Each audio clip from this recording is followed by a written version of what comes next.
Violent Wrestling Podcast is live, coming to you from somewhere in the world. We're not exactly sure where. I am one of your hosts, Ambrose Alley, affectionately known as AA. With me is one of my co-hosts. Mox, and are you sure we're like in this world? Like, cause some people might argue like we're not. What's up, everybody? Well, I'm a lunatic, so who knows where I am. And then we have our honorary co-host. Metal Matt here. Yeah, and we So have no idea where Metal Matt is right now, so who knows where we could be. he's in the middle of metal somewhere. What do you mean by that? We're making fun of like where we're from. Uh, I said, I'm a We're in the, lunatic. I could be from anywhere. Lord knows where Mox is doing this pod from at the moment. I'm crazy. I'm crazy, Michael. Crazy Maggle? And Matt's somewhere in between Crazy and a galaxy, lunatic? the the metal galaxy and the metal way, or I'm failing miserably here. Help, help.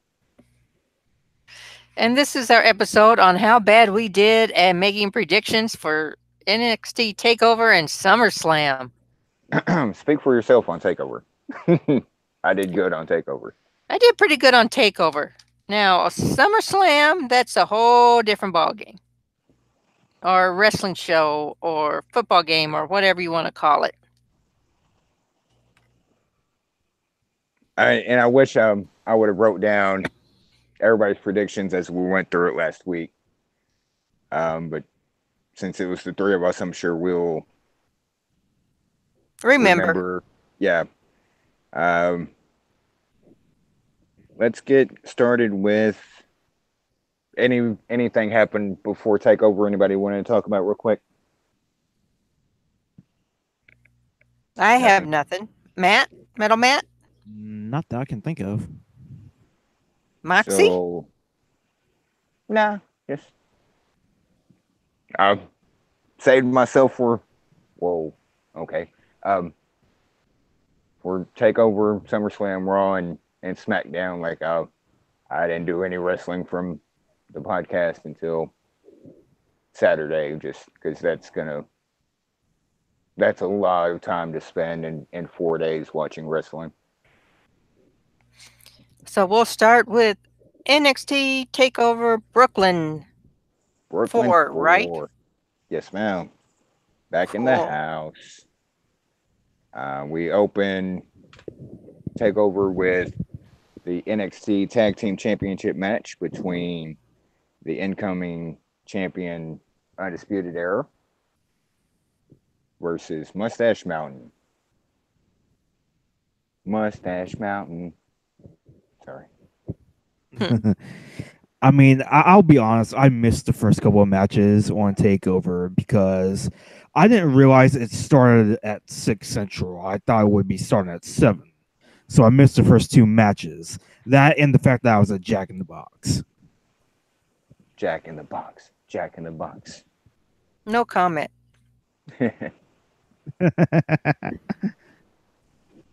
It a pretty good match. The crowd obviously is going to be split here, but you could tell like it wasn't a 50-50 split. Like some people were chanting for Undisputed Era and Mustache Mountain. Like it's Undisputed Era and it's Mustache Mountain. Pretty decent match. A great opener. I don't want to say too much because I've made my feelings for Undisputed Era known that I like them, but You wanted Mustache Mountain. yeah, like I probably knew it wasn't going to happen, but I'm a bigger fan of Trent Seven and Tyler Bate. I can't remember who. I think I said Undisputed Era on this one. I'm not sure. Did I? I believe so. This is one of the matches, this and the Adam Cole match that comes later. Like, depending on where they are on the card, like, I'll kind of flip flop of, but if this match happens first, then this could happen, and so on. Can we take a moment and, well, you guys didn't see it. Tyler Bate is freaking strong. Like, that dude is, like, legit, might be pound for pound the strongest in at least NXT, picking people up one arm, and he's not that, like, he's got some bulk on him, but he's not that big of a dude. But dang, he is strong. And he's not bad looking either. Uh-oh. What? Nothing. Nothing. Just made a comment. So um, Undisputed Era retains.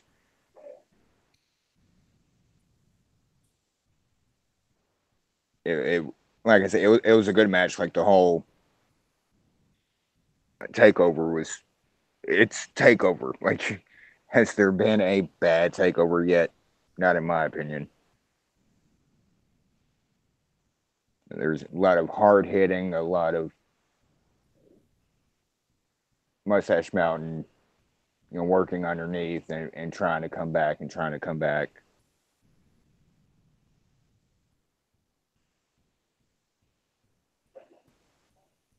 But they, at the very end, they failed. So Undisputed Era retains. Interesting to see where they go from here with Undisputed Era. Well, they At better least, give him some competition. yeah, with Kyle O'Reilly and Roderick Strong part of Undisputed Era. Interesting to who's going to be next, kind of their next feud. That would be an interesting thing to learn or find out, what have you. And I'm rambling now. Okay, what was the next match? Velveteen Dream versus EC3. I went with Dream on this one. I did too.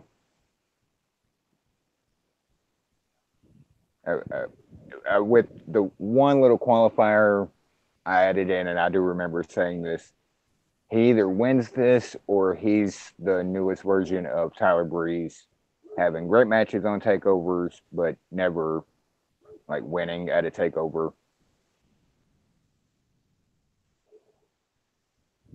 He Um, broke the curse. he finally, the big news coming out of this match was that Velveteen Dream, on the butt of his tights, had "Call Me Up, Vince,"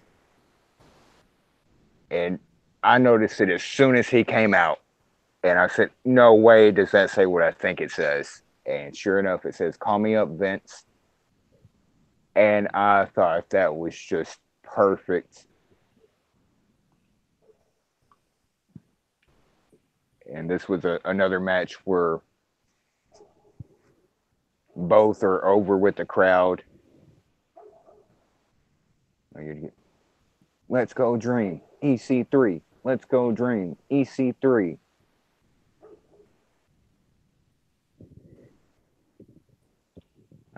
Decent match. Again, like I keep saying decent match, like you're going to expect anything different. Was it a decent match? Was it a great match? Was it an awesome match? It was, A good match? yeah, I'd go good to good plus. Velveteen's last takeover match, and then the one prior to that too, I thought were better. I might be a little biased because, like I said last week, I don't really like EC3, especially in this role.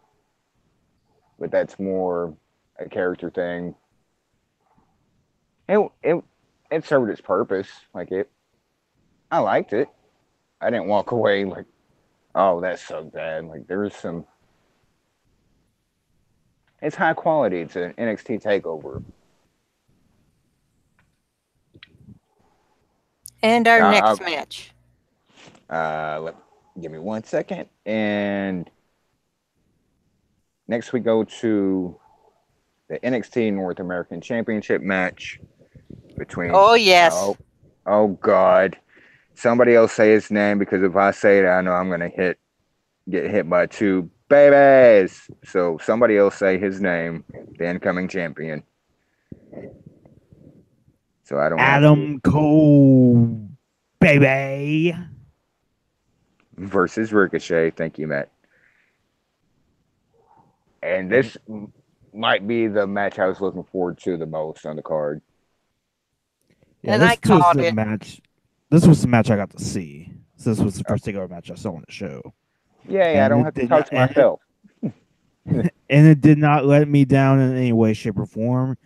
I would probably say maybe the best match of the night, in my opinion. Yeah, my opinion too. It was match of the night. And I know that's going to get some flack from, but it's Tommaso Ciampa and Johnny Gargano, and unless that match was also great, but to me, this was match of the night. Yeah. This was fantastic. When it's on the line, Ricochet can pull it off. And Ricochet did end up becoming the new North American champion. Just fantastic spots, fantastic storytelling throughout. Some crazy, I mean, it's Adam Cole and Ricochet. Some crazy spots. The super kick in midair while Ricochet is like upside down. That that might be, and I don't want to be. That's one of the greatest things I've ever seen in wrestling. Ricochet goes to Mhm. do a. I don't even know what he was gonna try to do, but he's from the top rope and is doing a flip, and he gets caught like midair, feet straight up to the ceiling, head straight down to the mat, and Adam Cole just catches him with a super kick, just right in the face, mid move, and it was just poetry in motion. Holy shit, was that not just an awesome sequence?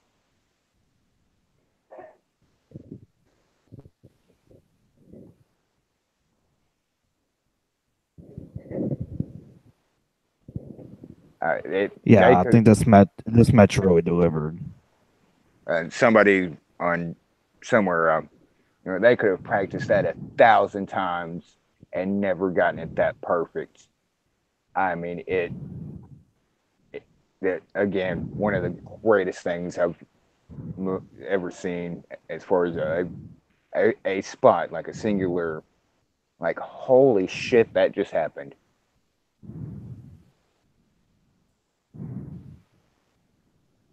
And Ricochet sells death so well. Yeah, but he But doesn't overdo it like Dolph Ziggler does. yeah, he's not like a fish out of water, kind of flopping around. Like he just, like, not only was the spot great, but his, like, just, I'm dead. I'm dead, guys. Like, we're gonna send trainers in to check on me.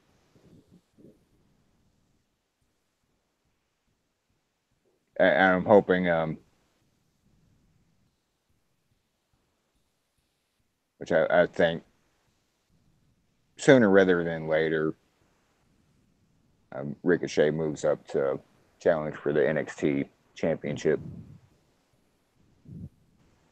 Just fantastic match. Can't recommend it enough. Just and that's saying a lot considering who the opponent is and how much eh, like I'll anybody that asks like, hey, what's a recent wrestling match I can watch? Go watch Adam Cole and Ricochet from No, Takeover it's Brooklyn 4. Ricochet and Adam Cole. Ricochet comes. Baby. His name comes first. But go watch that match. Seriously, watch that match. And next Um, on the card, we have the NXT Women's Championship. Shayna Baszler versus Kairi Sane. I called this And one too. yeah, I think I know we both did. I thought all three of us did. I can't remember if Matt went with Shayna at the end. I think I went with Kyrie. You sure? I'm positive I did. Okay. I think we all did Pretty sure I did. Okay. because we were all thinking Shayna was going to be called up. No, I said she wouldn't. Oh, that is. Do I get bonus points for calling that last week? Like, nope, she's Well, not this week. No, you don't get bonus points. Damn it! I like half a cookie or something. I mean, I have been hearing rumors that next week they might do it. I don't know, but that Yeah, I've been hearing rumors like that. I've seen some of that as well, and you can kind of see, given what happened Raw and SmackDown, like it wasn't quite time. If the people in the pipeline are coming up, like it wasn't the time to do it this past week. Like, okay, oh, Big Pop, you're in Brooklyn. Oh, you're a debut. Next week would make more sense.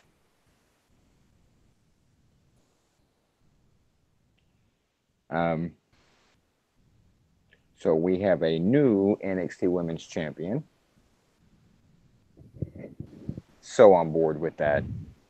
Oh yeah, I thought this was a pretty good match as well. I think both Kyrie and Shayna's best match in NXT so far. This might have been my, well, this is my favorite Shayna match ever.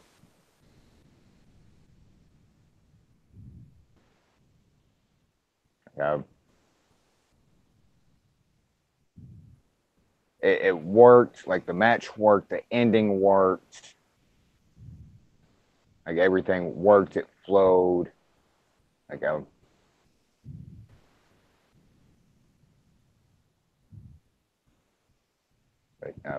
was a solid match. Good match.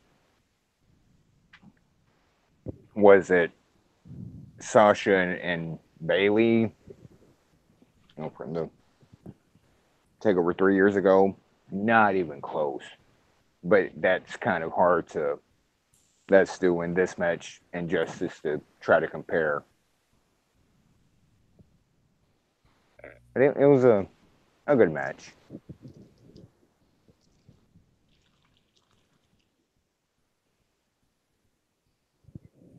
And what do we have next? The main event NXT Championship match. Johnny Gargano, the underdog challenger, versus Tommaso Ciampa. I don't remember who I picked on this one. I think this is the one I screwed up on. Yeah, I think so I'm not as sure. well. 'Cause I think I picked Gargano to win here. In a last man standing match. It was supposed to be triple threat with Aleister Black. I want to say it so bad, I do, but I'll just call him out Aleister Black. Tommy effing End. Works for me. Are we going corporate now, or No, just had to say it. I thought this was a really good match. However, I feel like it's maybe the weakest of the trilogy so far. I think not a bad match by any means, but at the same time, I don't know. It just felt like something was missing from this match. I guess it was because in previous matches they set the bar so high there really was nowhere else to go. Right.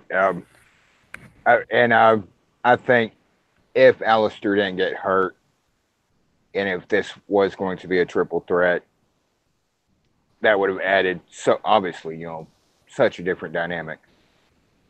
But coming off the unsanctioned fight and then the 30-minute Iron Man match, and then you're doing a last man standing match. Like there's only so much progress you can make, I guess, if that makes sense. Good match. Like I'm not. It's not the match. It's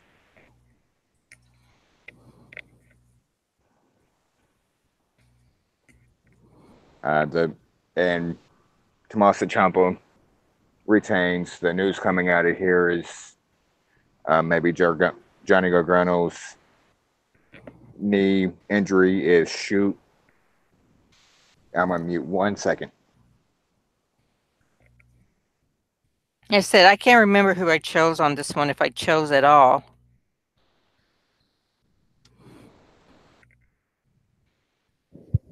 Yeah, I will say this. I think the wrong guy won, regardless of whether it was a shoe injury or not.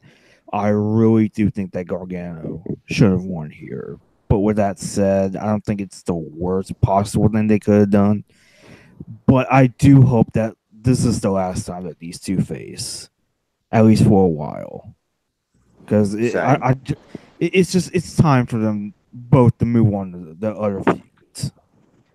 And if you want to do one final match where Gargano finally wins, go for it, but don't have it be at Takeover War Games, whatever the next takeover is. Maybe have it at Yeah. like the Mania takeover or something like that. But just have them kind of stay separated for a bit. Yeah. It's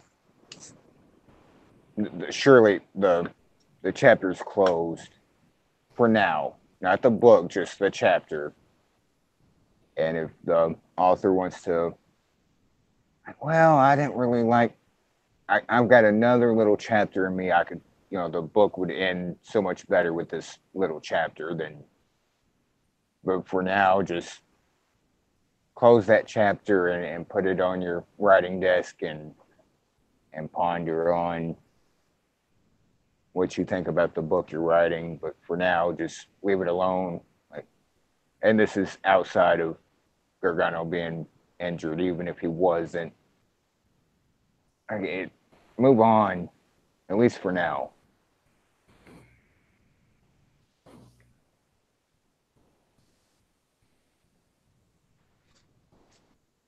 Solid match, and I think you put it best. Their unsanctioned match and then their Iron Man match just set the bar so damn high.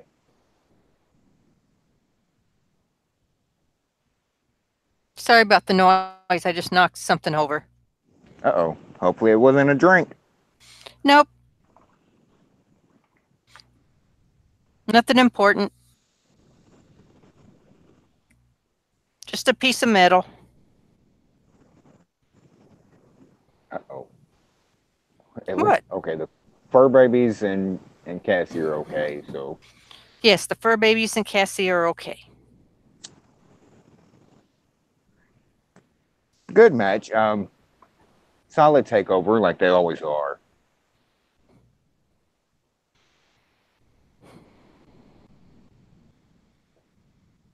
And takeovers are always so because this takeover was um, 2.5 hours, something like that, 2 hours 40 minutes, and it feels like, damn, we just started. It's not like a holy shit, is this done? Like they do such a good job of keeping you invested and that kind of stuff. That I'd give it an A minus maybe. and no lower than that. It was a fun show. And now on to the show that seemed to take forever. So speaking of, like, holy shit, will this ever end? And that's not just about the show. That's more about, like, sometimes it feels like you watching and watching and watching. Um, who all watched the kickoff show, pre-show? I didn't. I didn't. I just caught the Um, results on Twitter. I didn't watch the opening match. I was hoping they'd put all three matches on the first hour of the kickoff show, but they threw me for a loop and put uh, Andrade Cien and Selena Vega versus Rusev and Lana in the first hour of the pre-show. So I couldn't tell you anything about the match except for Vega pinned Lana with a roll up, using the ropes as leverage, so they get the which win. I called.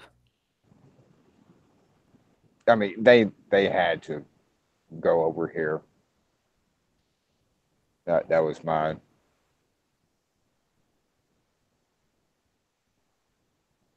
um, then Cedric Alexander versus Drew Gulak in the Cruiserweight Championship match was actually in the second hour, so I got to watch that. Crazy spots. There was a bump, like a apron bump. Like, holy shit, that has to hurt. Um, Cedric Alexander retains. This went for about 8 to 10 minutes. Good, solid match. Kind of would like to send it on the main card with a little bit more time. A good, solid, fast paced cruiserweight stuff. They have to kind of write these things differently. If it's on the pre-show versus main card, I would like just one time for the cruiserweight championship to be featured on a main card, Yeah. and then we get the B team Well, I versus. miscalled the cruiserweight. I believe I got that one right. I called Cedric retain, I retaining. called I called Drew.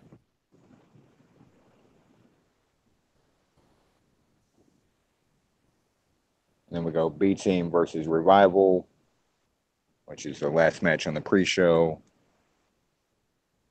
B team, go, go, go.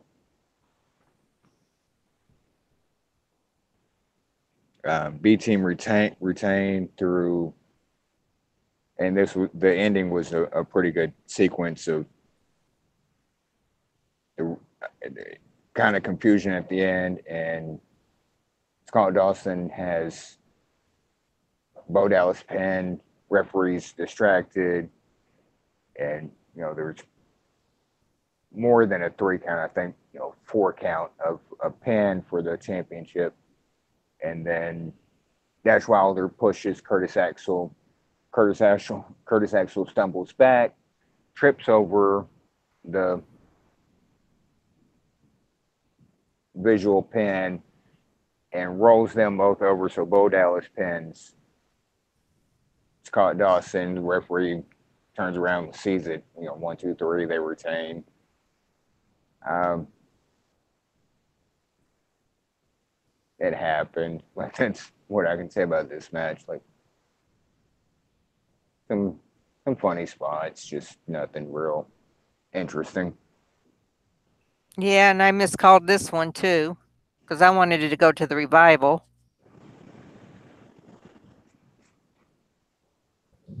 I thought this, if I don't remember if I called it or not about the revival, but I thought this, like, championships have changed hands on the pre-show, and like, hey, watch the pre-show. Don't miss the pre-show. See, we have new tag team champions.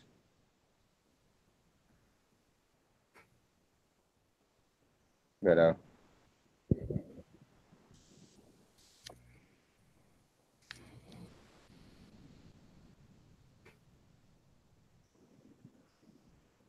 So now we go on to the main card. and we open the show with Dolph Ziggler versus Seth Seth Rollins. Rollins, burn it down.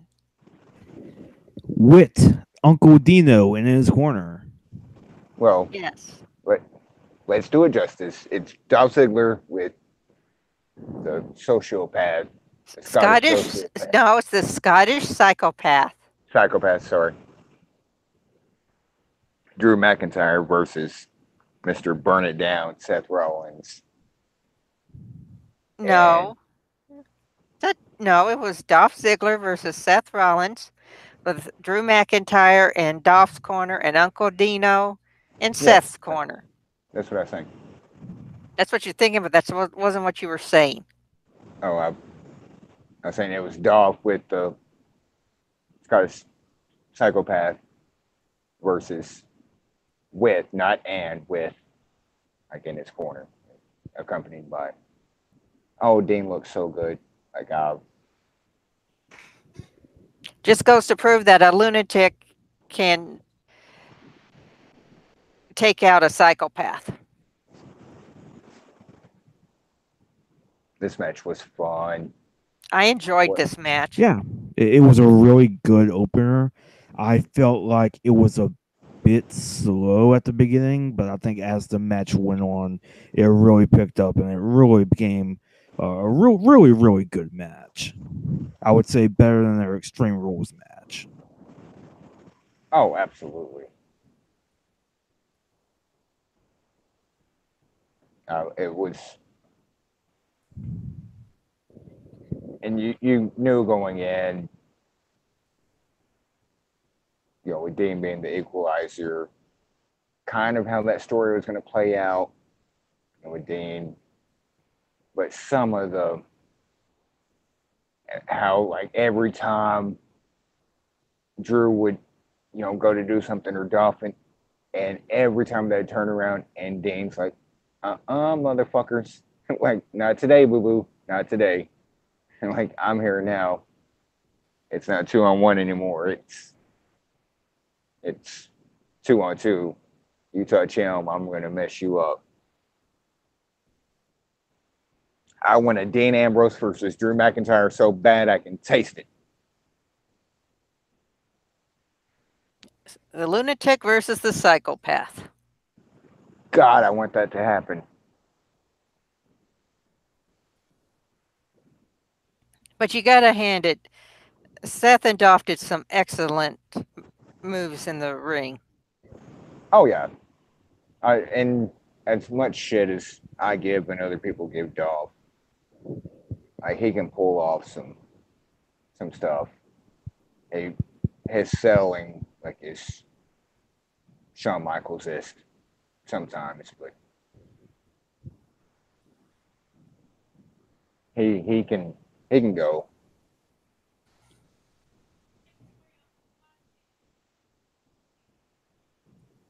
Coach, some of the things Coach said during this match, like what? Oh God, where's Renee from last week? I don't listen to Coach, so I tune him out. I Yeah, tried same to. here. Some things he uh, good opener. It did what it was meant to do, which was get the crowd really going.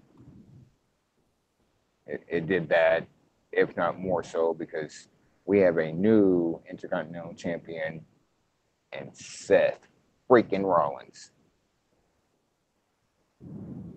And there was no heel turn by Dean. And the entire time, I promise you, AA, because they like kept the camera on for a while, like after the victory. And I'm repeatedly like out loud saying to my son and my wife, like, please go to commercial, please go to, the next vignette, please, like I wanted it to go black. because the longer they stayed, they're like, please don't do this, please don't do this, please don't do this.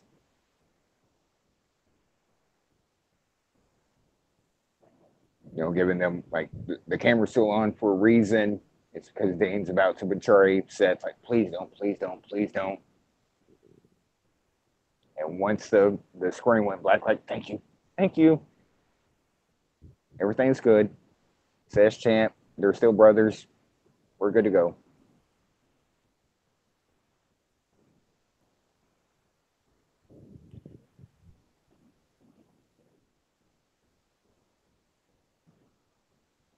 And our next match on the card. Let's see. By the way, that match ended with Ambrose gave a dirty deeds to McIntyre on the outside, and Rollins, and that kind of distracted Dolph, and Dolph turned around, got a super kick and a stomp from Ziggler. And no, Dolph got a super kick and a stomp from Rollins. Isn't that what I said? No, you said from Ziggler. Oh, on Ziggler. Sorry. Now we go to the Bludgeon Brothers versus the New Day. And the New Day chose Big E and Xavier Woods. Really good tag match here. I really liked it. I wasn't crazy about the finish, especially considering what happened 2 days later. But I thought this was a really good match. Some really good spots here. Xavier Woods' elbow onto the outside was pretty good.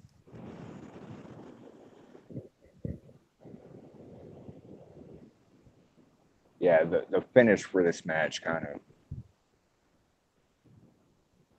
I don't want to say ruined the entire match for me. It was a good match, but that ending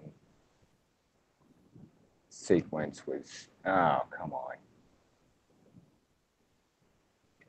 Yeah, because there are I believe there are like 2 DQ finishes on here. And while both of them were kind of disappointing, at least the other one made sense. This one didn't really.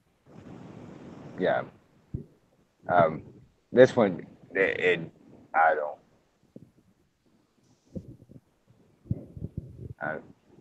Looking at the other one that comes later, this one, without looking at that one, I mean, this one, like, that's how you're gonna.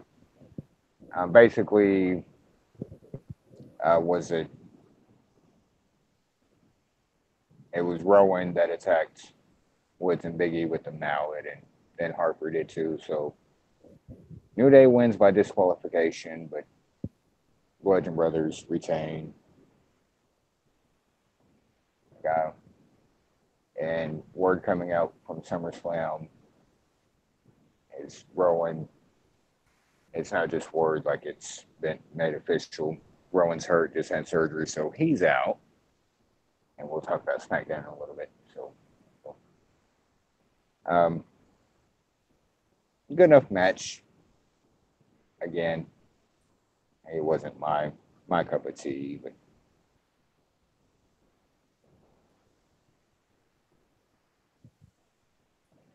I'm just not a. I like Harper and Rowan. The Bludgeon Brothers gimmick isn't working for me.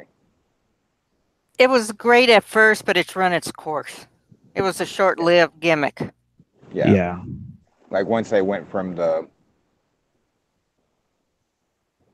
crazy vignette stuff to actually coming out with those mallets, like, oh god. It reminds me of like 1980s, 1990s WWF of just over the top silliness.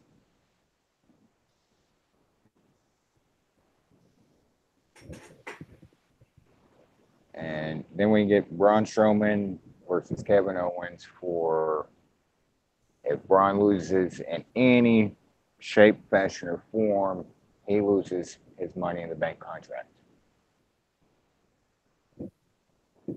This was a weird match. This was my what the fuck just happened match. I didn't really understand this match. Yeah, I I mean, I enjoyed the match. I really enjoyed the match, but it being a squash match was kind of weird. are we even gonna Like, call it a you really do match have though? to. You really do have to wonder, like, did Kevin Owens like piss somebody off? Is he injured? Is he getting fired? Did he get wellness? Like, what happened here? I did like Kevin Owens' new ring gear, the Money in the Bank Same short here. shirt. Like that's a nice touch, leading into what I thought was going to be an actual match. This wasn't a match. This was a 3 minute, 2 minute beatdown. And It's one of those matches on W2K18 where you have a green positive sign on your icon, and the other person has a negative sign, yellow sign on their yeah, icon. I because I was actually like looking forward to this match. Being a Kevin Owens mark and that kind of stuff. Like, and what happened? I was like, what the hell was that?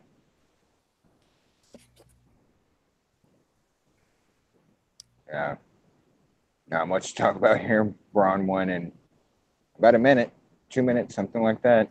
Like that was. I think Kevin got one kick in somewhere, and that was it. And even then, Braun pretty much no sold it. Yeah, it was flabbergasting. Oh Lord, the next match.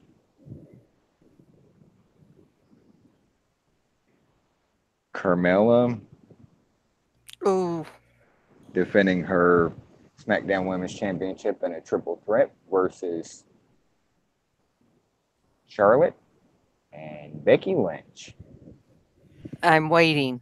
3, 2, 1.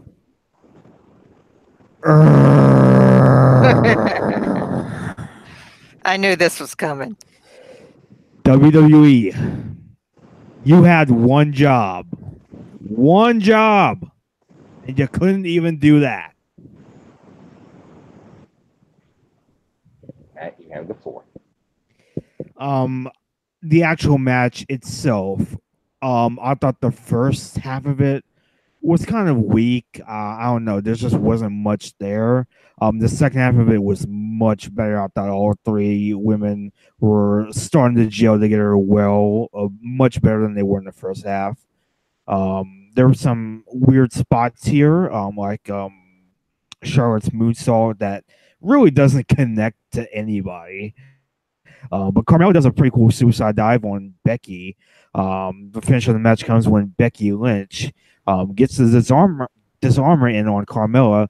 Out of nowhere, Charlotte Flair hits natural selection on Becky, pins Becky 1, 2, 3. Charlotte Flair becomes the SmackDown Women's Champion again. And is now tied for the most women's championships of all time at 7. Yeah, yeah.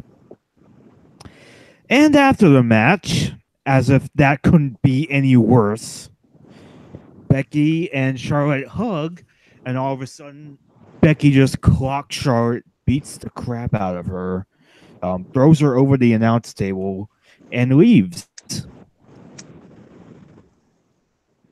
To the entire time, Becky, Becky, Becky. Brooklyn loved it. Yeah, like nobody booed this at all. No. Like they would And chant Becky the entire time. once Becky was further up the ramp and the focus was more on Charlotte, they finally stopped the Becky chanting, "You deserve it. You deserve it. You deserve it." Like, what were they thinking here? Like, and even then, like, it still annoyed me here, but it gets so much worse on SmackDown. And I guess we can go ahead and talk about it when we get to it. But yeah, it gets much worse from here on out. It and I don't know what they were trying to accomplish and I'm steadfast. I don't give a damn. I'm. That's not. If that's a turn, that's what you call a mega face turn. Like Yeah, you're tired of the nonsense. You're tired of that. That was not a try all you want, WWE. Try all you want. It's not gonna work. You're gonna end up having like a the biggest baby face since Daniel Bryan. And right. yes, you that's what you're doing. Try all you want, especially with the who's playing opposite. Shit, it's not even going to be close. Yeah, that's what makes it even worse. Like, I don't think it would even work anyway, but the fact that she's going up against Charlotte Flair is not going to help at all. No, it's just a recipe for it's. You can't really say backfire because if it gets people Oh, it talking definitely about it, backfired. It definitely backfired. but it okay if the goal is heel and to be hated, I could see that point. But if it, you can't say, oh, the tears of WWE. Um, it's the most watched YouTube segment from SmackDown. We'll talk about that later. It's the most talked about thing going on. They're making money. They don't really care.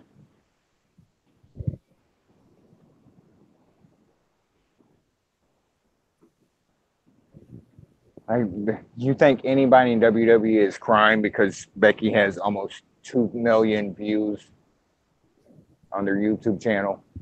Nope. They're counting money.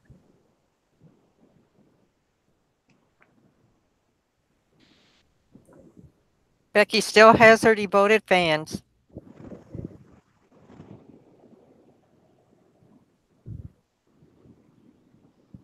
And we have one of them with us right now. Yeah. And I think it's wonderful. But Yes. I agree with you about the match itself. Like it started off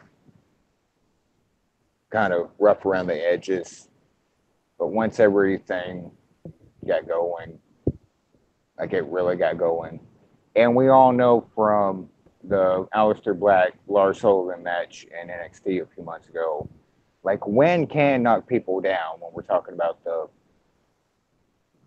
Charlotte Moonsault. Like it can happen. We've seen it happen before.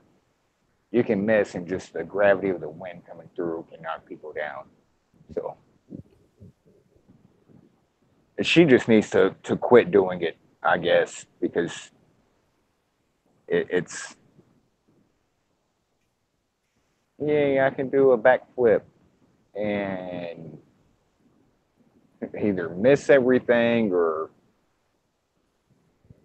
just quit doing it. But this time she did do a 360 moonsault, so that at least it was that. It was like some kind of wrinkle into the.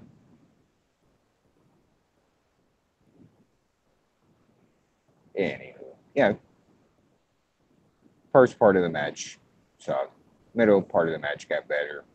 The ending was just what the fuck, and then the The complete. belt went on the wrong woman. You know, Yes, absolutely.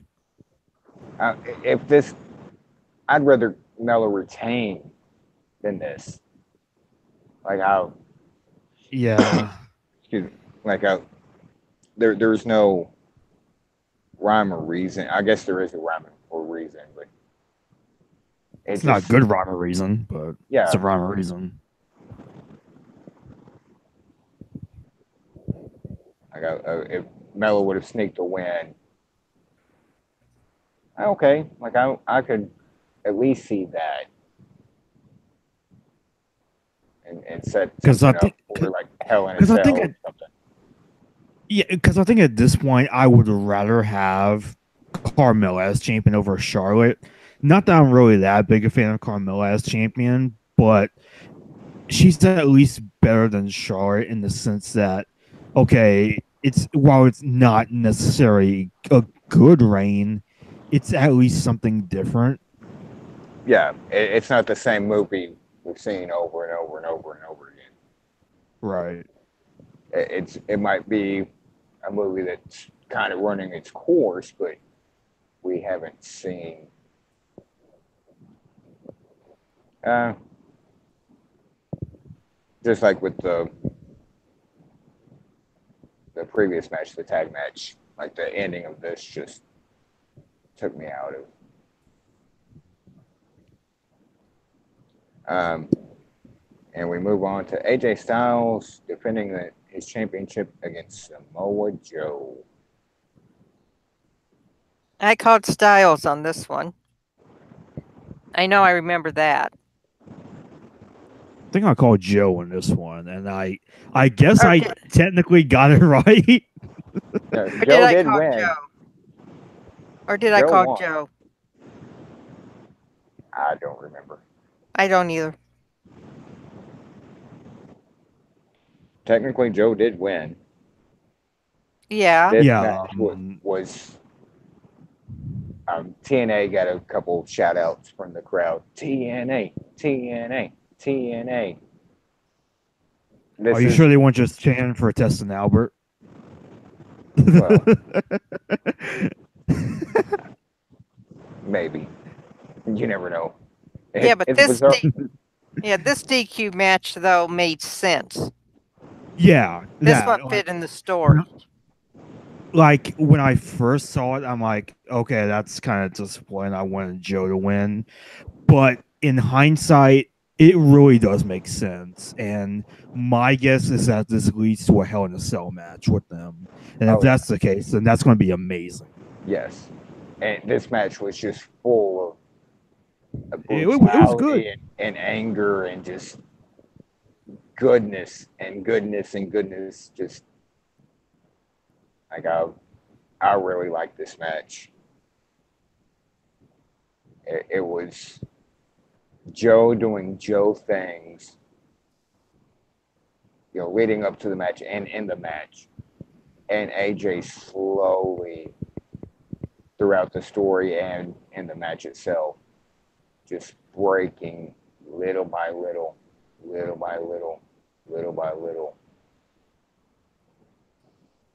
It's, people, I want good storytelling in my wrestling. You got it in this. You got it. That was good storytelling. The ending after, not after, but during the brutal match, Joe grabs the microphone, stands on the announce table, and we're already privy to Wendy and AJ's daughter being in the crowd watching. And Joe stands up with a microphone. I promised you Daddy's coming home after this, meaning he's going to take the championship off for AJ, and so AJ can go home and spend time with his family. And after a big spot on the chairs, Joe said, but I'm not sure he's coming home now, but I'll be your daddy. And AJ loses his shit. Gets up, runs up on the table, pulverizes Joe through a barricade, looks at his wife and daughter, kind of with this, like, I'm so sorry. I'm so sorry. And Joe finally tries to get up, can't quite make it to his feet. This is still on the outside. AJ grabs a chair and just beats the living shit out of Joe. Gets disqualified. And if you weren't invested in this story before then, You're when invested now. when the closing segment, AJ finally stops just beating the shit out of Joe and goes around the barricade to his wife and his daughter's only, what, 2 years old, 3 years, like a toddler. And you can hear his daughter say, "Daddy, you're bleeding." That's, if you weren't invested before hearing that little girl saying, "Daddy, you're bleeding," you better be invested now, because holy shit, that little girl did like tenfold on this feud. Like, oh shit, just got real. This is a blood feud. This is, I'm sorry. I'm sorry. I'm sorry. Daddy, you're bleeding. I like it. I want more of it.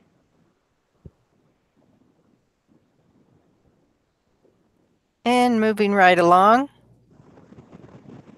Well, maybe I wasn't done with that one. Well, we still got Raw and SmackDown Live to cover too. I'm going as fast as I can. Next we have Mox. You said that you liked it. The match. Yes. You said you wanted more of it. Oh God, you're setting me up for something. Are you saying that you like it? You love it. I love it. I want some more of it. I try so hard. I can't rise above it. I don't know. Okay, we're done with it. but perfect segue into the next segment, which is Elias singing, which he didn't get to do because his guitar broke. Yeah, this was a weird segment. I don't know what's going on with, because it was supposed to have a concert the night before. That got canceled. And then this happened, and it was just all weird. And moving on to Daniel Bryan versus The Miz. For me, I'll be honest, I thought this was the worst match of the night. I thought this match was so freaking boring. Well, as soon as they showed Maurice with, and the baby wasn't in that carrier with the blanket over it. As soon as they showed that, like, oh God. Like, it just took me out of the match entirely. Like, I thought, a fake baby was going to be in there. It just, I won't say worst match of the night, because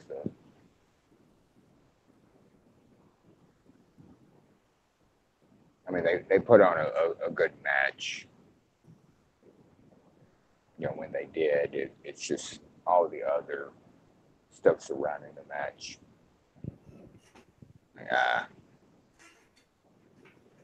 I'm hoping they did that on purpose so we get an actual match. I agree with Metal Matt. This one was a slow-paced match.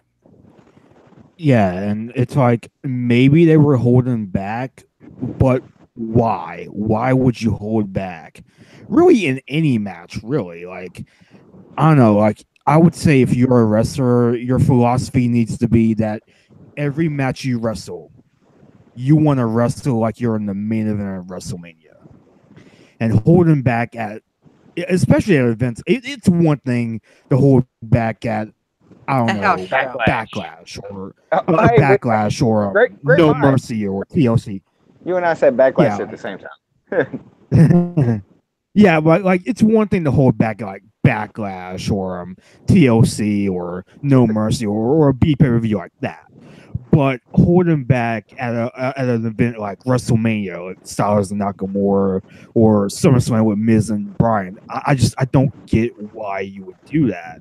I mean, I know it's the beginning of the feud and all, but still, like, I don't think it's such a good idea to really kind of intentionally put on a subpar match on one of your biggest events of the year. Your second biggest event of the year.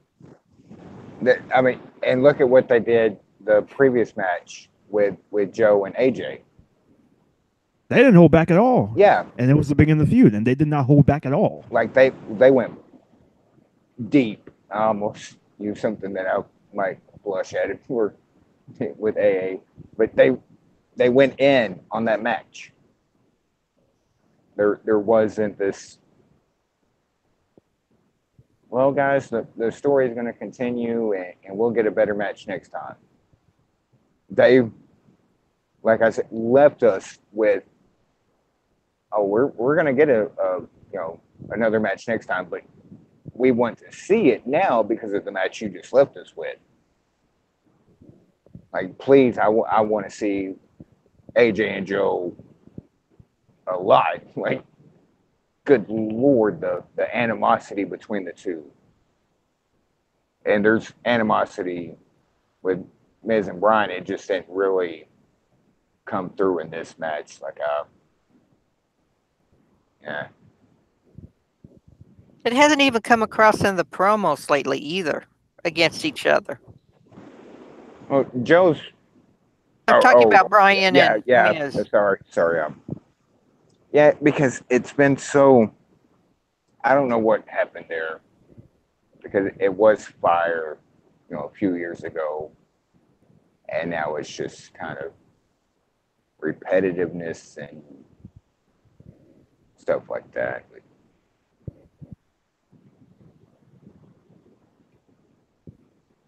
And Miz wins here when Maurice slipped on brass knuckles and he hit Daniel in the head with brass knuckles and then took it back to Maurice and she put the brass knuckles back up and then he got back in the ring and pinned Daniel. Yeah. William Regal did it better. Well, William Regal was an expert with the brass knuckles. Yeah. He's a man's man. Come on now. He's a man. He's a manly man. Such a man. He's a real man's man. Thank you. Next we get the. Why are we doing this match again? Why is it on the main card? And let me finish here before because guys, please. Baron Corbin comes out, and we know his match is against Finn Balor. So Baron Corbin comes out, does his whatever. The lights go out in Barclays. My son, just the lights going out, started jumping up and down, screaming, Daddy, Demon Finn, it's going to be Demon Finn. Daddy. And I hesitated for just a second, but when the red light, the heartbeat, doom, doom, doom, doom, I jumped up right along with him like, holy fucking shit, Demon Finn, Demon Finn. I marked out so hard for Demon Finn because it was not advertised. It was just a spur of the moment. I say spur of the moment. It was a like it just like oh nobody was expecting it, and we got Demon. Coach, of course, has to try to fucking ruin everything, but that's beside the point. Why doesn't he do this more often? Stupid ass. But I marked the fuck. It's just talking about it now. I get goosebumps again a little bit. Like, you mark? Yes, I'm marked. I don't care. Ain't no shame in my game. Oh, hi, Mark. Hey. Yes. So we get the Demon returning to SummerSlam. Even Cole was off on his Demon references.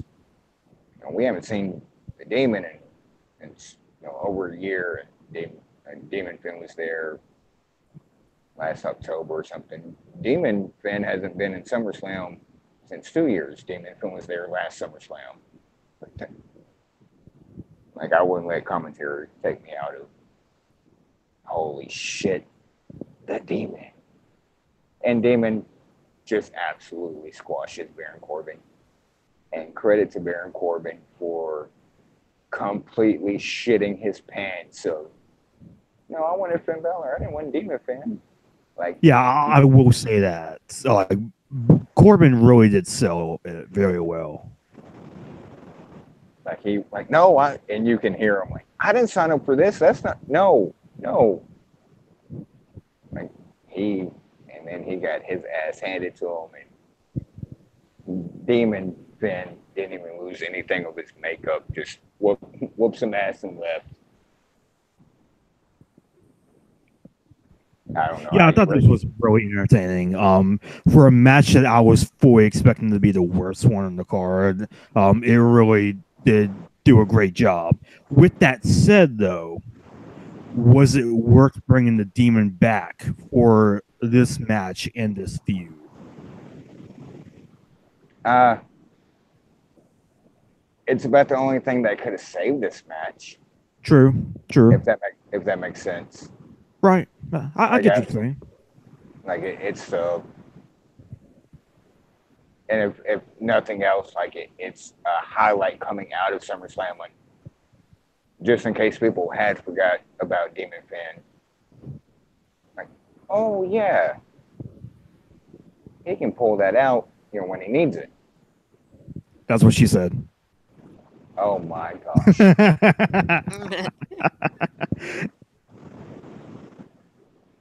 um, any other thoughts about this? It was just a simple Demon taking over SummerSlam, like Baron Corbin, who kind of thing. Well, just gave Baron Corbin something to gripe about. Yeah, but and that's a feud ender, right? Like we don't have to do any more Finn Balor, Baron Corbin shit. Like, okay, you wanted me, you got me, and we're done. Let's move on, right? Surely they.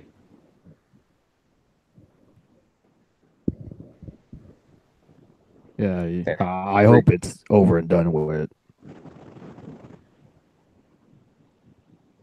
We'll I just want have both to of them. see. I want both of them to move on to different things because I like both of them. But that feud was over a long time ago. Excuse me. And then we move on to Shinsuke Nakamura versus Jeff Hardy for the United States Championship. This was a pretty solid match. Maybe one of the weaker matches on the card, but even so, this was still a solid match. Probably memorable for banged up Jeff Hardy doing a swanton bomb on the apron. What the hell, Jeff Hardy? Like you have to appreciate like what he does for our entertainment. But And that's damn, partly why he's one of my favorites, because he really does sacrifice himself a lot for wrestling. Like, you can tell that he has a huge passion for it. like that spot, and they replayed it a couple of times, and every time like, oh, good lord. I know I picked Shinsuke to retain, but some of the spots Jeff does, dude, that's knowing he's already in pain and going through this and that. That apron spot was just, Ridiculous. yeah. Yeah, I picked Nakamura to win here as well, though I selfishly wanted Jeff to win, but And that's match ends with Nakamura giving a Kinshasa Jeff Hardy winning. And then we have a wild Viper appear. A wild what? Viper, Randy Orton. I wouldn't call him wild. I'd call him devious, underhanded, deadly, sneaky. Questionable handshaking. Yes. Whoa. Okay, please tell me, you guys, there's a fan on the entrance ramp that had a sign that said, "I did not shake Orton's hand." Yeah, I think Please I tell me. saw that as well. Yeah. Like, damn. But he comes down the ramp like he's gonna attack Jeff or Shinsuke or something, and leaves. And later, uh, after SummerSlam, he does an interview saying it just wasn't the right night. So it basically was. Technically, you can say Randy Orton was on the card. Like, it was just Randy Orton is doing what he usually does. What he's good at. Mind games.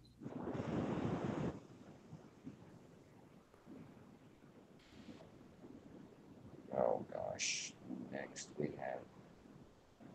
have Alexa Bliss versus Ronda Rousey for the Raw Women's Championship.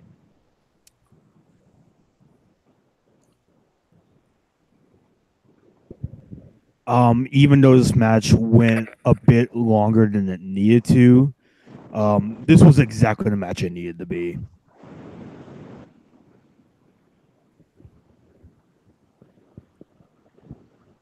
This was a solid squash match. Which it should have been. Right. It, I agree. Like but I wanted more of a, as an Alexa fan, wanted more of a squash than what we got.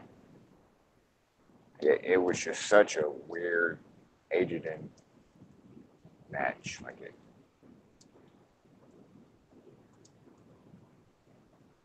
So weird. And of course, you see the bell is in the audience. Like, what the fuck?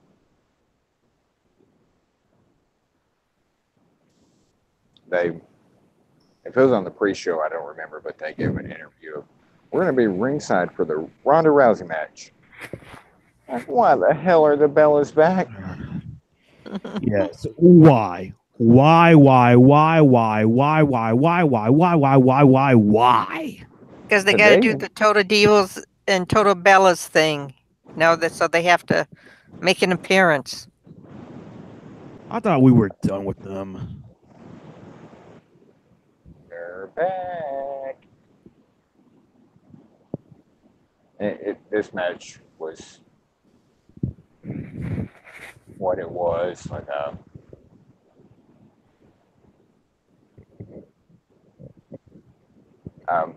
now Natalia coming out wearing Jim Neidhart's jacket. That was a cool moment.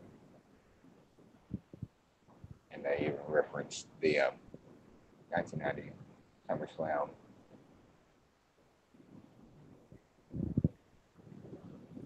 That was a cool moment. But,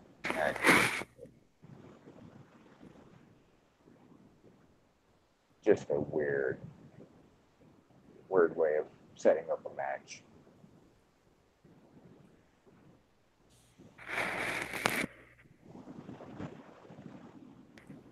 Any other thoughts on this, Not really. Matt? No. Main event. Main event. Brock Lesnar defending his reigning, defending, Undisputed Universal Championship. against Roman Reigns. Against the big dog. Damn it, AA. What? The big dog. The big dog. Well, I've got a wonder dog here, so. And before the match can even get started, whoa! Braun comes out. I'm glad Braun didn't cash in. Same here. Though I will say that Braun Strowman is a hypocrite because he's like, I'm not a coward. I'm gonna cash in right to your face, but I'll stand by, see Yeah, you wrestle an entire match, I'm gonna then let I'll y'all cash beat. in on you. I'm gonna let y'all beat the shit out of each other first, and then I'm game. I just sit here and wait. Y'all go ahead and beat the hell out of each other.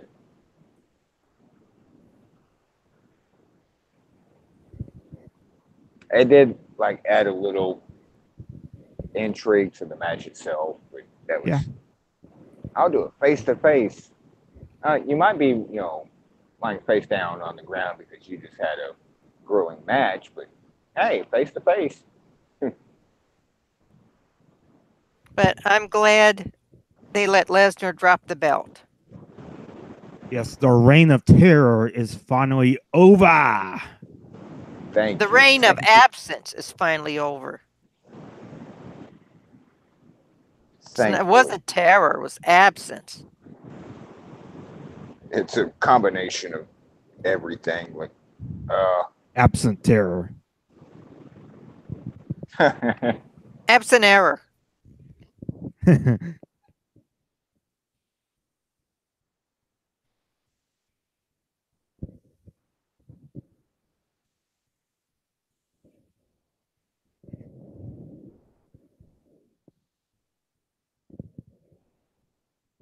And so finishes SummerSlam. the match did what it. It did Again, what it thankfully, needed to do. yeah, it get the fucking belt off Lesnar. Thank you, fuck. Like how. And I can't say more than that because the goal was just get the belt off Lesnar any means, anyway. But you also have Roman Reigns accomplishing beating Brock Lesnar. Like that, okay, that story's over and done with. Whatever's going on with Brock's contract and whatever, he can be an attraction and face Undertaker or Triple H or whatever. Whoever. Yeah, that story's. And can we talk about Roman Reigns and chairs for a second? What about Roman Reigns in chairs? You remember the steel cage match with Dean a few And years ago? Sheamus, yes, and the magic chair. Okay, this chair Brock was holding to hit Roman with, and Roman hit him with that spear, and the chair bounced off the ropes and landed right on Roman's face during the pin sequence. Like Yeah. Roman and chairs, like there's some magic there that.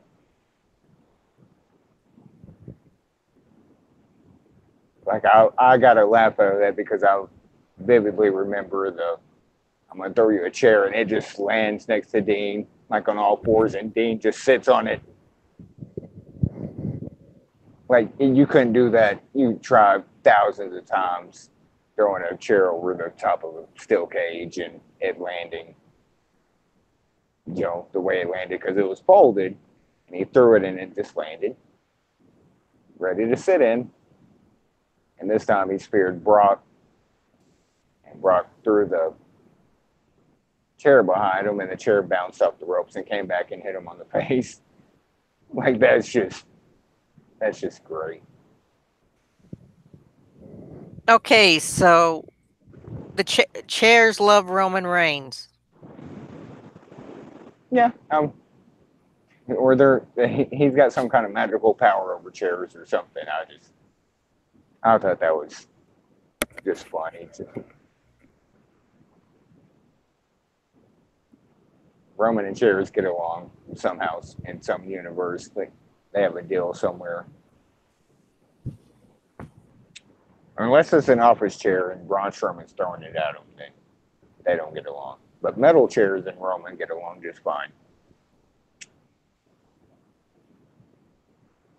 Except when they're being used against him by someone else. Yeah. I thought SummerSlam was pretty good. It was better than most pay-per-views. It was better than I thought it would be.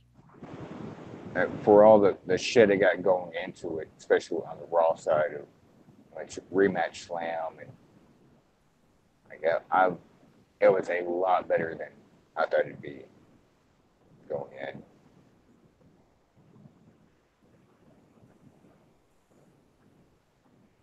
I liked it.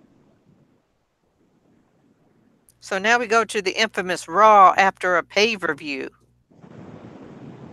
In Brooklyn. Huh? That's in Brooklyn. Yeah.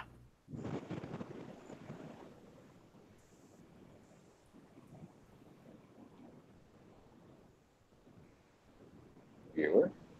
Viewer? Yeah, I'm here. You hear me? I hear you. Okay.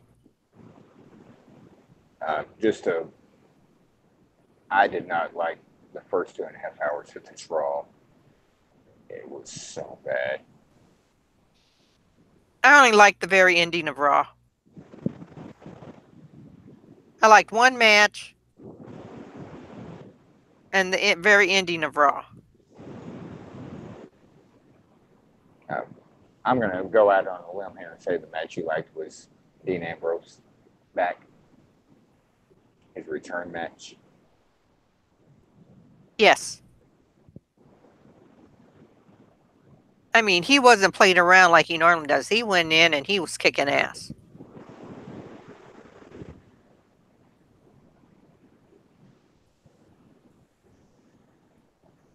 Yeah, I missed part of that match.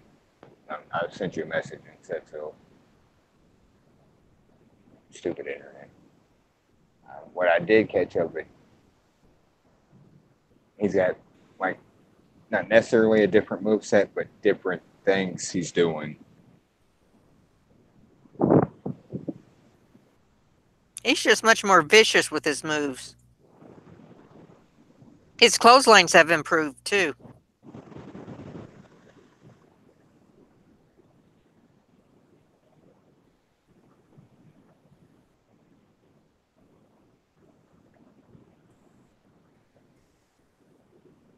And then, of course, everyone loved the very ending of Raw. Well, almost everyone. Is there I can't think of a single. Okay, the top of the second hour, the first hour opened with Roman coming out and saying, he's a defending champion and tonight he wants Finn Balor. The crowd went absolutely nuts. Well, you finally righted a wrong that poor Finn had been suffering for a couple of years. Yeah. And so that match was made for the main event. Uh, Obviously, Corbin came out during that before Kurt made the match. Or told Corbin he's going to have a different match. Yep, you got to go against Bob.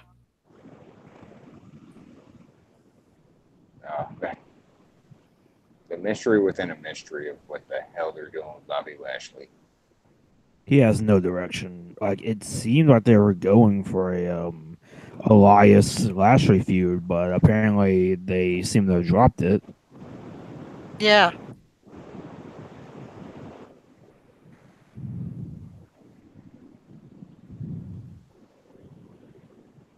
It's just kind of awkward. Like, not awkward per se, just, yeah. Okay, where are we going now? Remember when he first came back, he did an interview that he said, I'm only here for the big matches, or the marquee matches, or however he put it. And where are we? I just, He's not even getting decent mid card matches. Except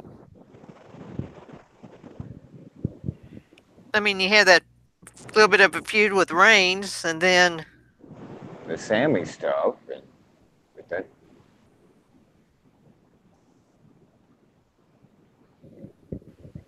um, the second hour.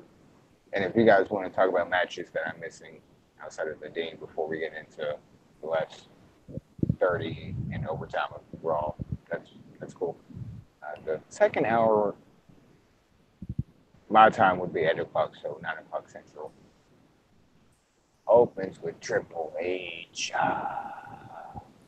This he's was got such a a his about promos. Ooh, I a could match that I they couldn't announced. sit through it. They already announced this match, and Triple H and Undertaker already spoken about it, and this was the most pointless promo maybe in the history of promos ever. Like yeah. he That's was what I was going to accepting.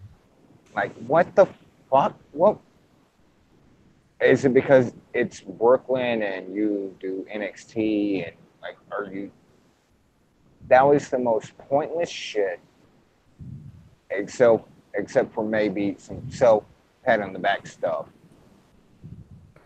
I and we've done end of an era and and but the dead man and well I accept and we will be back like fucker we already knew that like that you guys had already cut individual promos about it on YouTube and Facebook and WWE.com and that was just like so it was beyond odd it was just like it was just the most pointless 12-minute promo like in if not ever like the longest time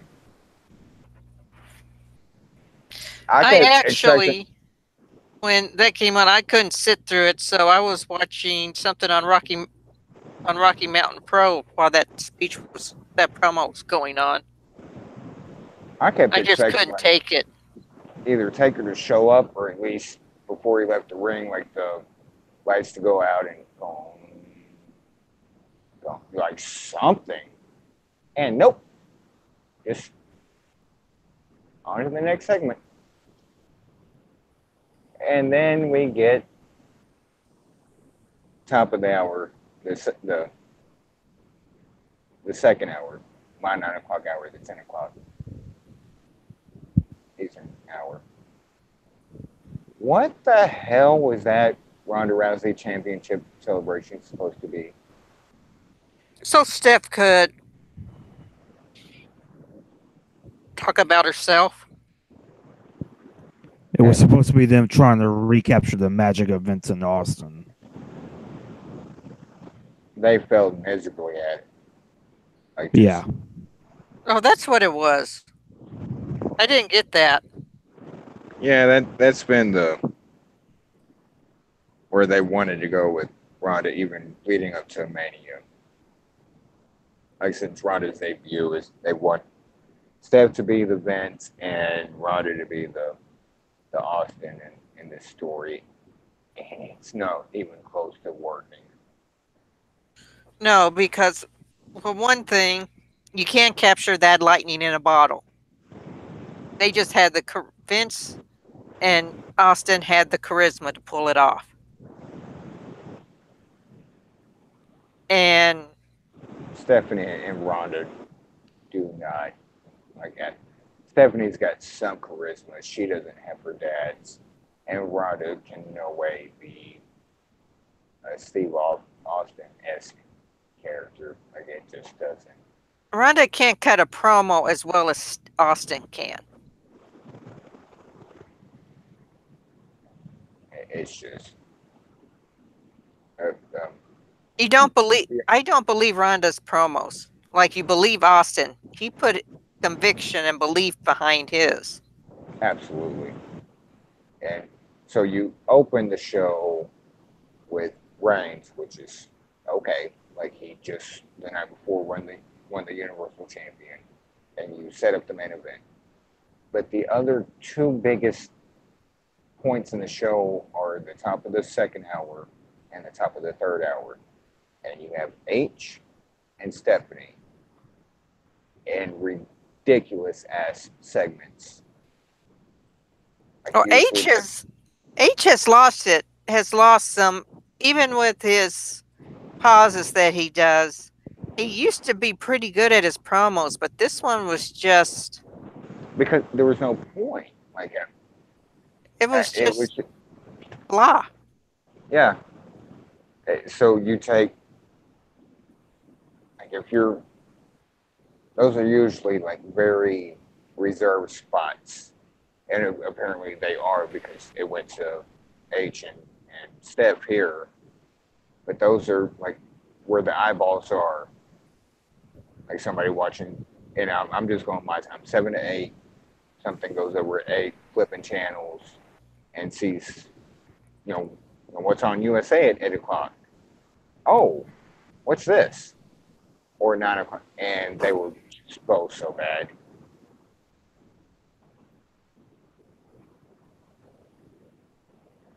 Yeah.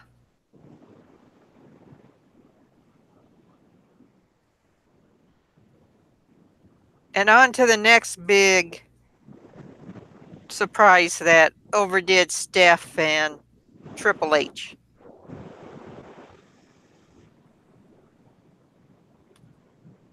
So main event is Roman Reigns versus Finn Balor 1-on-1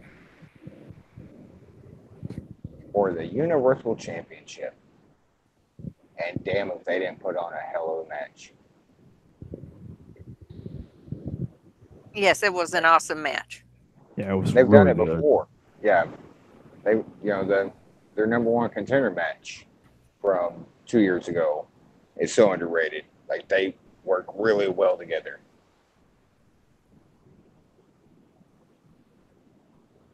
The back and forth and the just how they go about working. And I know we're skipping a lot, but towards the end, Braun, and he does the same. I'm gonna cash in face to face. And he almost does. Reigns pins Finn clean, retains the championship. The crowd was into this match. There was no you both suck or anything like that. Like they were, and like uh, Matt gets the floor on some subjects. AA, you get the floor on what happens after Roman pins Finn. Well, while Roman's trying to get his breath, Braun comes in and hands the briefcase to the ref when you cash in, and then all of a sudden you hear Sierra, Hotel, India, Echo, Lima, Delta. And then coming down in their shield gear is Dean and Seth, and they take out Braun till Roman can get his breath back. And after beat down and a spear, they triple power bomb him through the announce table.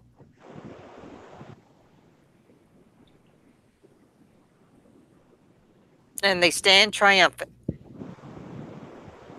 Shield, baby. And Reigns does not get cashed in on.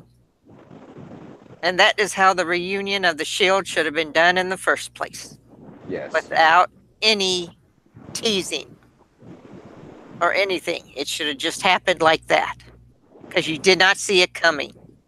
No. I like there was more of a Ron cash in or a Dean turning Foresight versus holy shit. And speaking of with SummerSlam with dum dum dum dum. Holy shit with Demon Finn, Sierra, Hotel. Oh my God. Oh, and there's something I want to point out in Raw. When Seth came out accompanying Dean out for his match, Seth was wearing Dean's shirt. Yes, and Morris and I both know. I, my son's name's Morris for those not familiar. Like, he's wearing a Return to Society shirt. He's wearing Dean's shirt.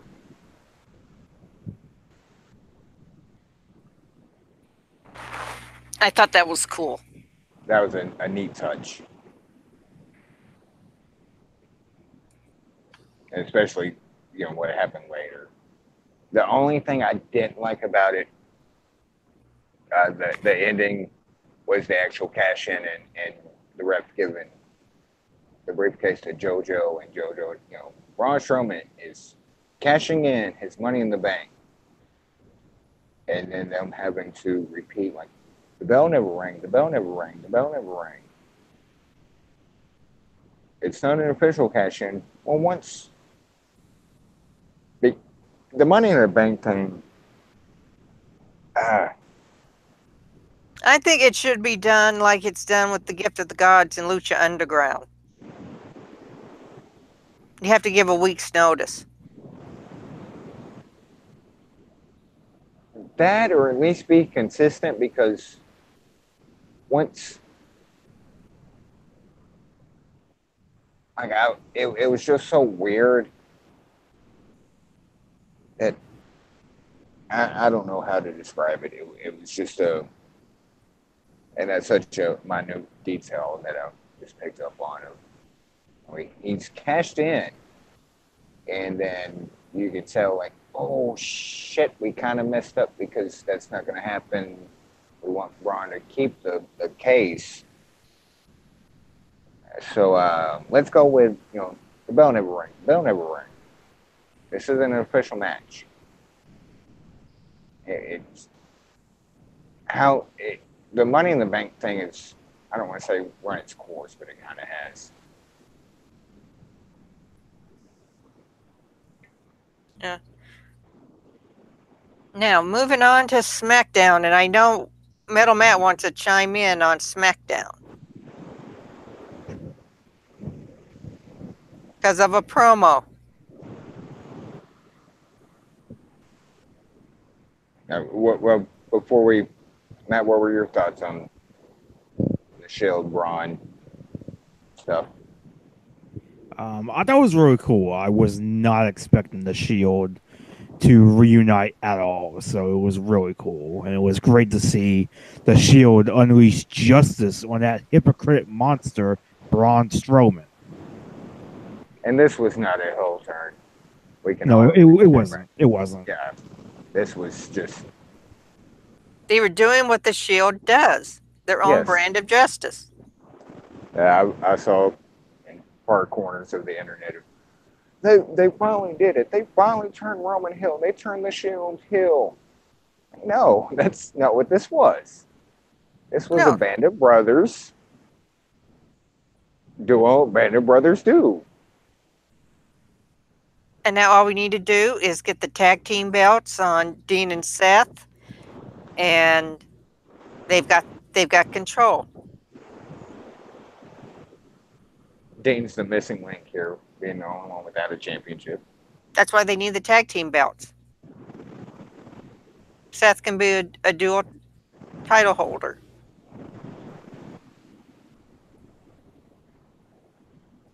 Does Roman have his hands full with the Universal title? Yeah.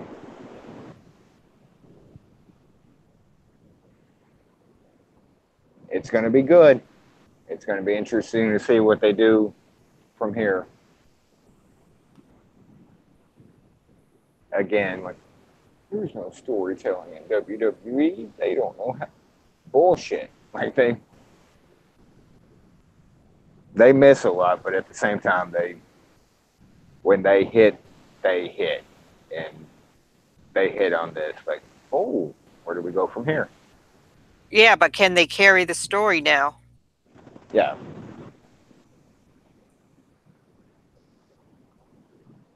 someone's going back and saying, now, wait a minute, what made the Shield work in the first place?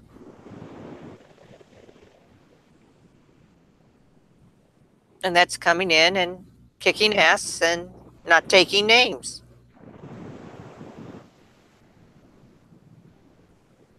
And it's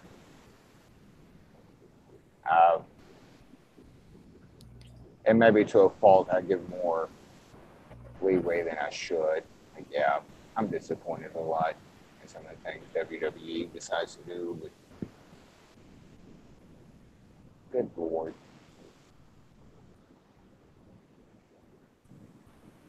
I don't watch it like oh my god. I watch it like, hey, you never know. Some things are just fouled up, and that's what we're about to get to with SmackDown Live. Other things aren't as big of a deal as, oh my god, so and so's buried. They're strawberried, or blueberried, or raspberried.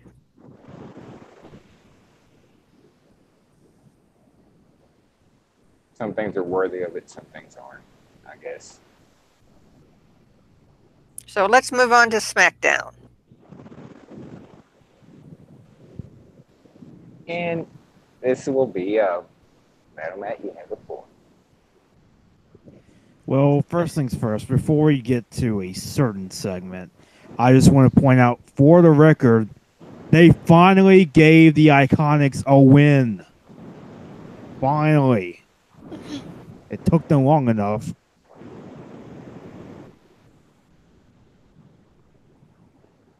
I want to make a joke, but I won't because I don't want to get cussed out. Well, what's the joke? Oh, What's the joke? people ribbing on you about the Bella Twins were on Raw and SmackDown. Well, one of the Bella Twins was on SmackDown. Yes. But the Iconics are much better than the Bella Twins. But I'm not even going to go there. I'm not going to waste my breath because I'm about to waste my breath on something else. Which we all want to hear. Okay, so this segment, Becky Lynch comes out and cuts a promo, and for the most part, it's going fine. But then she says, like, and you cheered for me, you thought you were on my side, but are you really? And I'm just like, no, you're not actually doing this. And she proceeds to trash the fans, says that Charlotte gets all the opportunity. She never does. Charlotte comes out and the two have a pull apart brawl, which I think might be the first time that they've done this kind of a pull apart brawl with the women. I could be wrong, but I think this is the first time that they did. And so they end up getting pulled apart. And so, at least in the kayfabe world, in WWE world, Becky Lynch is now a heel. Where do I even begin with this? From the beginning? I don't even know where to start with this crap. I really don't. Let's start where you feel comfortable.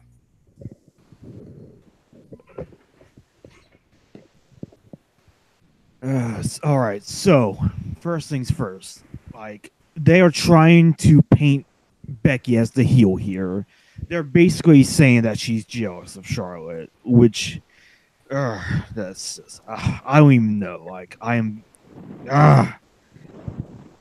It's frustrating. It really is. It really, really is.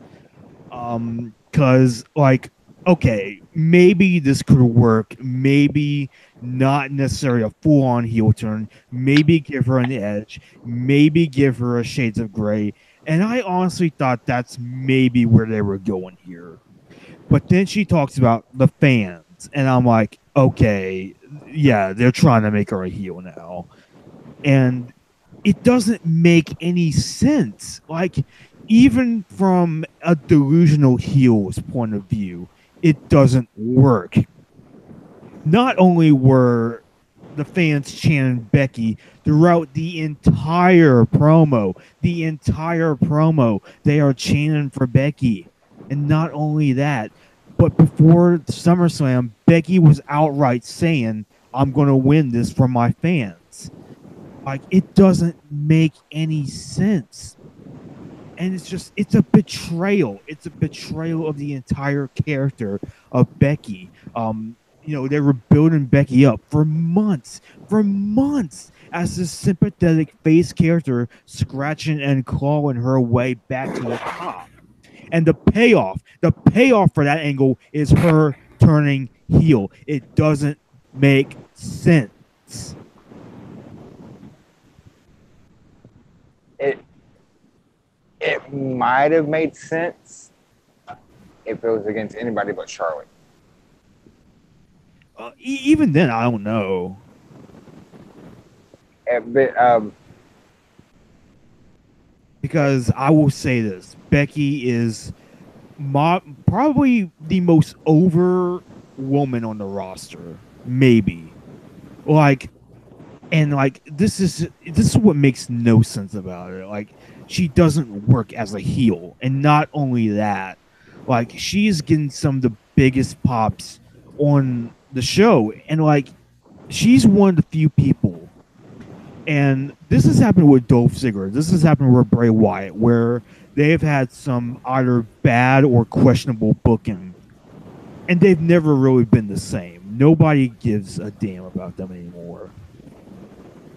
Becky, despite crappy booking, is still over. She is still over despite all of that. And when you have a wrestler like that, you have to take advantage of that. You don't turn them heel. You make them the top face. Like, they had the easiest thing in the world. They had the easiest storyline in the world. Becky wins the title at SummerSlam. Charlotte turns on her. We get face Becky, heel Charlotte for the title. It's the easiest storyline in the world. And apparently that was too hard for them.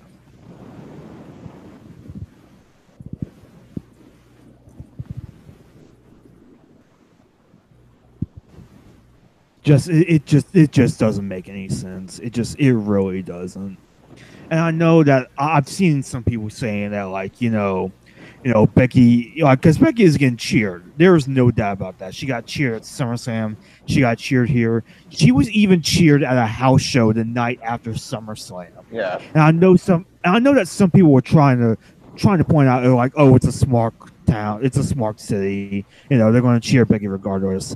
But that house show was in Atlantic City, New Jersey, which, as far as I know, isn't a typically smart crowd. I could be wrong on there, but I don't think Atlantic City is usually a smart crowd. And they were still cheering Becky then. So it's not just a smart city or IWC or anything like that. This is just and that house regardless show of the crowd. that house show ran against the Brooklyn Raw crowd.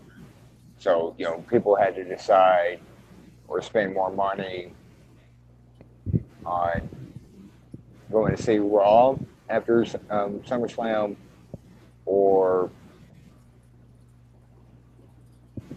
this house show. So even if you want to say Atlantic City is smarky, like, some of that dwindles down to, like, the smarky smarts will be at Raw, if that makes sense. Yeah.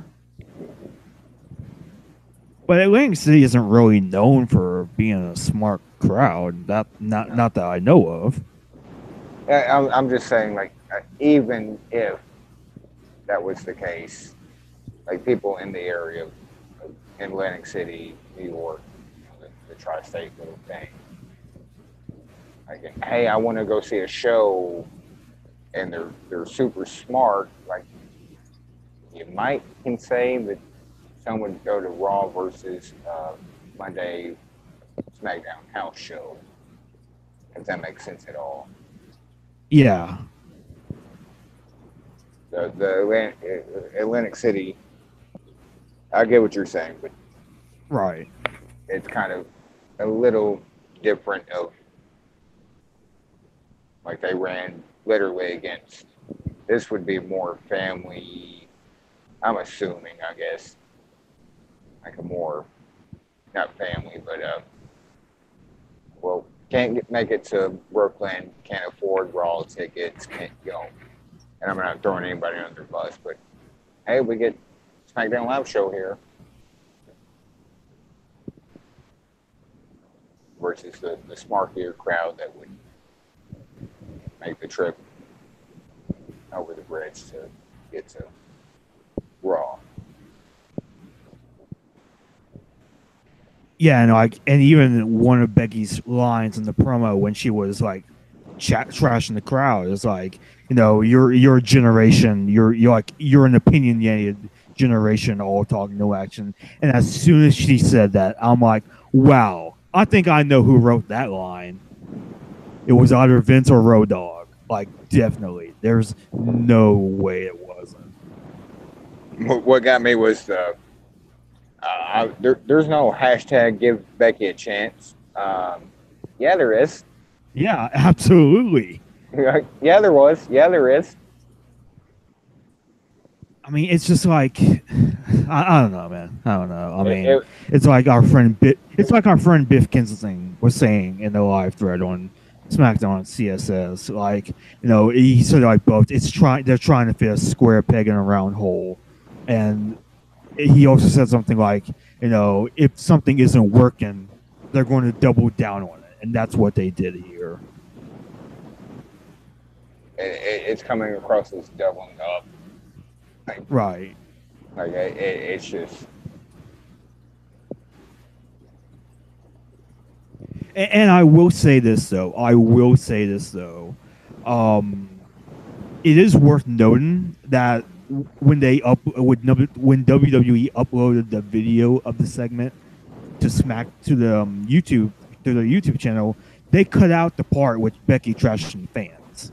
They cut it out on every post. Yeah. YouTube, the WWE.com stuff, like that stuff's not. The only place it's still there is on the Hulu version. Right. Like So I'm hopeful that means that they will be course correcting, which I hope to God they do. Like, it's not too late. They had their chance to do it here. They had the chance to do some damage control, a mea culpa, a chance. I'm sorry. They had a chance. In Paul Heyman 2004's words, they had a chance to do the right thing. But They didn't do it here. I like the edgy Becky. Yeah, I like the edge. Like, I don't have. See, that's the thing. It's like, I don't necessarily have a problem with giving Becky an edge. I don't have a problem, giving her a bit of an edge. Like, maybe make her like an anti-hero, like Stone Cold or somebody like that. But by turning her heel, you're just asking for trouble, because nobody is buying this at all. Nobody is going to accept this. And like, they had to know. They had to know going in here that this was going to happen. They couldn't have been that clueless. And maybe we're not giving them enough credit for knowing that fact and for like, oh, this is going to get Becky over more than anything else we can do. Try turning her heel. See what the fans do. I don't know. I mean, maybe that's what it is, but I really doubt it. I mean, I don't know. Maybe.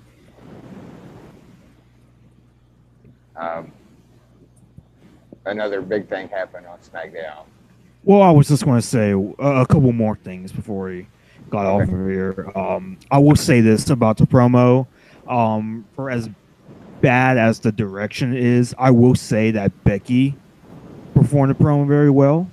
Like, you can kind of tell that she was sort of uncomfortable on the trash and the fans part of the segment. But other than that, I thought she really did very well here. Yeah, she delivered it pretty well. And one final thing I'll say about it, and then we can move on. I'm seeing a lot of people saying, well, you should be glad that Becky's getting the push because this wouldn't be happening otherwise. And I'm just like, this is the wrong way to go about it, though. And I said this today, and it's like we wish for a Becky Lynch push, but we wish for it on a monkey's paw.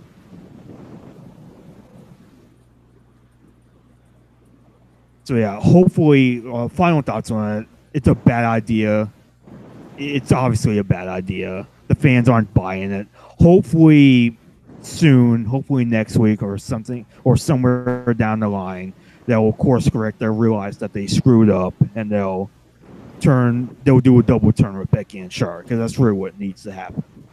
Yeah. Will that happen? I don't know, but hopefully it does. I love some of the things I see on Twitter. Like, Becky could come, kick my puppy in the face and I still cheer. Like, damn. Like, that's nice. Like, not just, start kicking puppies or, like, to come kick my puppy in the face and, like, go, Becky, go. Kick my puppy in the face and it'll be on. Uh-oh. I think we have a feud brewing. No, you kick my puppy, it'll be on. That's what I'm saying.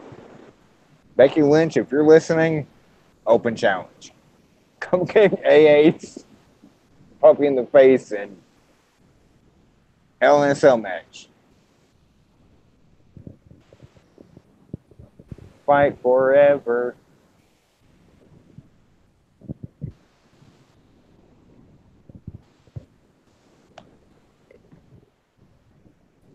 But we can do it one of two ways. We can either do it old Chicago style, or I get a month's training and we meet in the ring. Old Chicago style, like all the way, like that's. I mean, just this whole angle has just been frustrating to watch. It really has, because it really shouldn't be this way. And I think this is one of the few times where I legitimately am annoyed by this. Like, where I really am questioning why I even watched this in the first place. I mean, I know it sounds silly, but still, like, I don't know. Like, this has just left me a very cynical fan. It happens, man. Yeah. Because I'll get trained by the Left Coast Gorillas. Yeah, so final thoughts on the whole situation, then we can move on. WWE, do the right thing. Turn Becky face, turn Charlotte heel, and everything will be A-okay. You got that, WWE, if you're listening?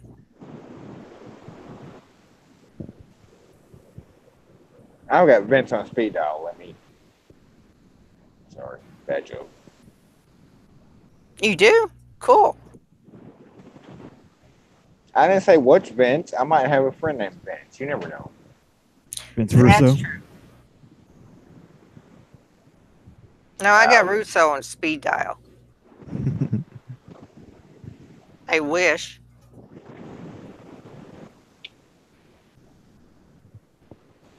Vinny Barbarino? Nice. Maybe that's how about Vinny Testaverde. I don't, I can't name names live on air. The Vinny I have, or the Vince I got. So what about the Bludgeon Brothers losing the titles?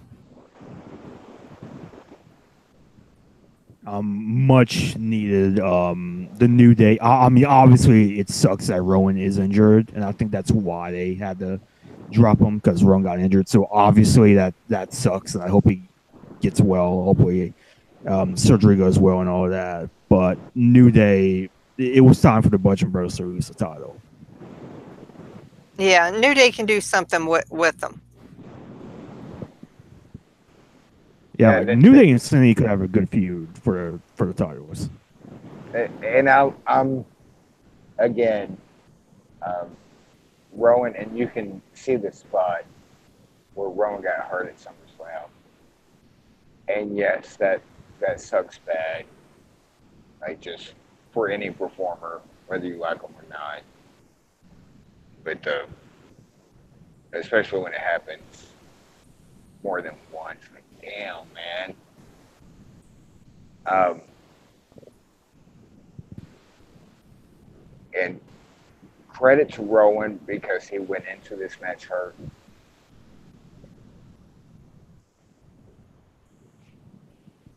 Because he got hurt 2 days before.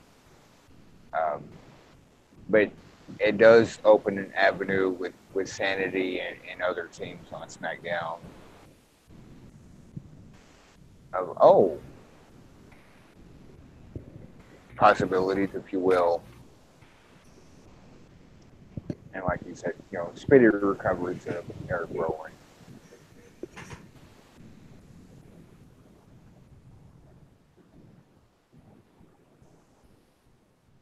Yes, he definitely needs a speedy recovery. It's a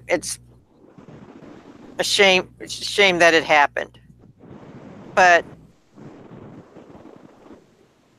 It seems like every time they try to, whether it's Harper or Rowan or the both of them, like try to repackage them as a team or individually, it's like they have a witch's curse or something.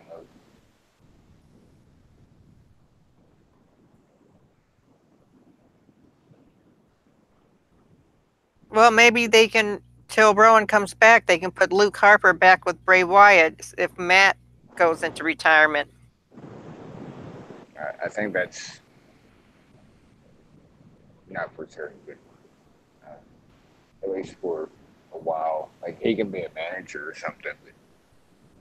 And going back to Raw, hey, there's these three people that just beat Braun up, and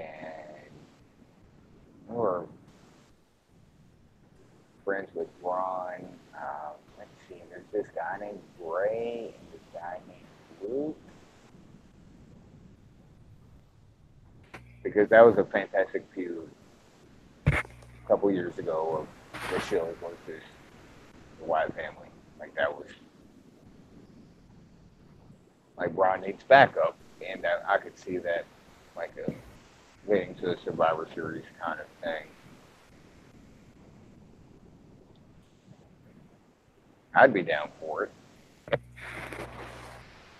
Yeah, I wouldn't mind it. It's something I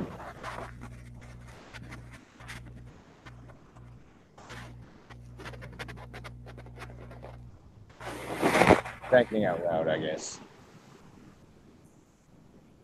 So, anything else about SmackDown we need to talk about? That was memorable. Well, they redid the mixed match or the intergender match. The match from SummerSlam, they redid that with Selena and Almas and Rusev and Lana. And Lana and Rusev won this one with some decent help from Aiden English. Yes, he finally won them a match, not cost them a match. Be honest, I fell asleep by accident halfway through trying to get my son to sleep. Not halfway, but like before the tag match and stuff. So I hate that crap of, hey, I'm gonna lie next to you so you can calm down and go to sleep. I'll just hold you and go to sleep. Yeah. Yeah, Daddy, you go to sleep first. Good daddy and blah blah blah. I do that every once in a while. Like I accidentally falling asleep or fall asleep with him. Like crap. Didn't mean to do that. Well, that really wasn't. Raw was okay, but there's not much I remember about Raw. Yeah, it was very forgettable and just kind of pointless at the end of the day. I mean, you remember Becky's promo. Yeah, I do. For You, better or for worse. you don't say. I haven't heard about that. Matt, you remember that? You remember the Yeah. tag team? I had totally forgotten about the mixed tag until you brought it up. I totally forgotten about that, and I've forgotten about anything else. Well, there was that time that Renee was interviewing AJ, and Samoa Joe came and beat the crap out of AJ. There was that.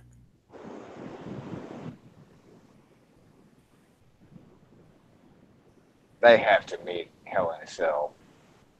Like, just full on. I would, this time, like, take the wife and daughter component being at ringside, like, take that out of the equation. Like, where you're not, just, like, as a dad, like, dude, that's got to be hard, especially his daughter's so young. Like, you can tell her, like, baby, I'm okay, beforehand, all you want, but see, like, get them, his wife, his wife can see it, get that little girl out and just let them beat the shit out of each other in a Hell in a Cell match. Excuse me. And that would be fantastic. It's Violent Wrestling Podcast for a reason, because I want violence. I want blood. You want color. Yeah. I'll let them just tear into each other. Boy, you should have watched Lucha Underground tonight. You would have had color. I've said earlier this afternoon, I had to take a break after this weekend. Like, I need a break from wrestling for a day. I was watching MLW. I don't know if I could. Like, I need a minute or two to. I also watched last week's NJPW on Access TV as well today. What did they show on that? I'm trying to think. It was like Bad Luck Fale and Takahashi, I think. Oh, yeah. And the main event was Hangman Page versus Okada. Are there? That's from I can't remember, Dominion or. I believe it was from July 20th. Would that be the G1? Yeah, the G1 Climax. Yeah. That's cool that you're. What are you thinking about New Japan? I think it's been pretty good from what I've seen of the G1 Climax, because that's what Access TV is showing at the moment. They're I think it's been pretty good so far. a few months behind things. Who's doing the commentary on Access? Jim Ross and Josh Barnett. Okay, that's what I thought. I wasn't sure if they were still doing it, but they were.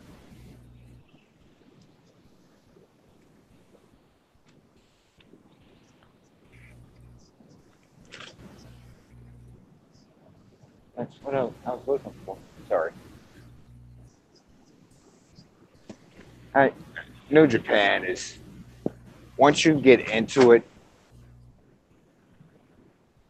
like, and it does take some time. New Japan is.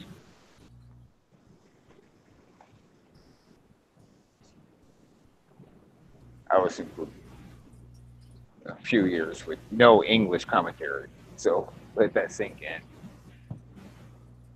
Like, I have no idea what the announcers were saying, but the wrestling was good, so I was there. What happened on MLW?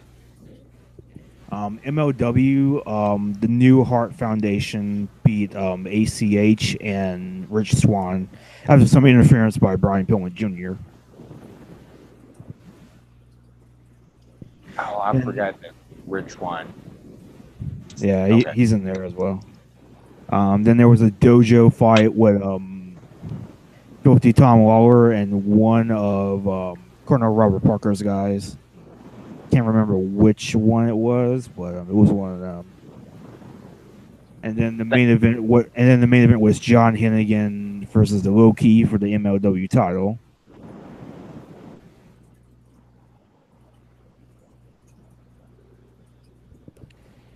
And also, we got some news on War Games because Abyss has joined Sammy Callahan's team. Ooh, baby. Yeah, I knew that would. AA is percolating now. Like, ooh, oh, so there's violence? Like, how do I sign up? Yeah, like War It's Games. Sammy Callahan. Come on. Yeah, like that War Games match is really going to be something else, considering all who's involved. That's gonna be crazy. I think I'm going to take a page out of Metal Matt's book. Watch. Start with CZW and start with Tournament of Death 1 and do a report on each of them. But not every night. I want to do one a week.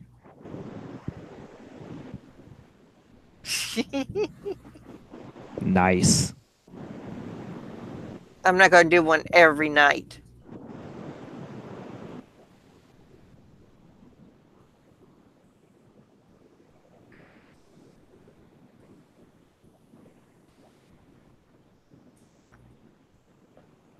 You know, I'm game to read.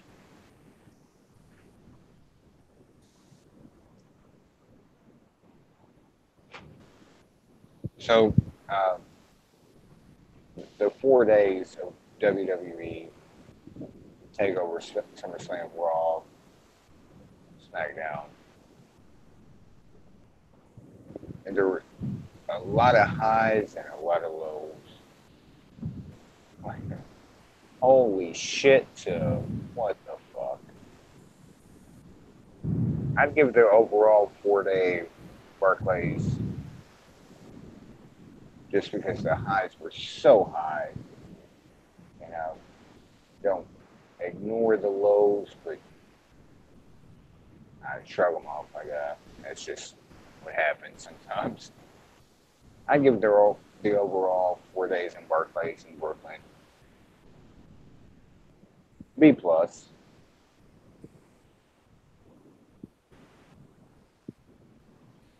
I'd give him a B.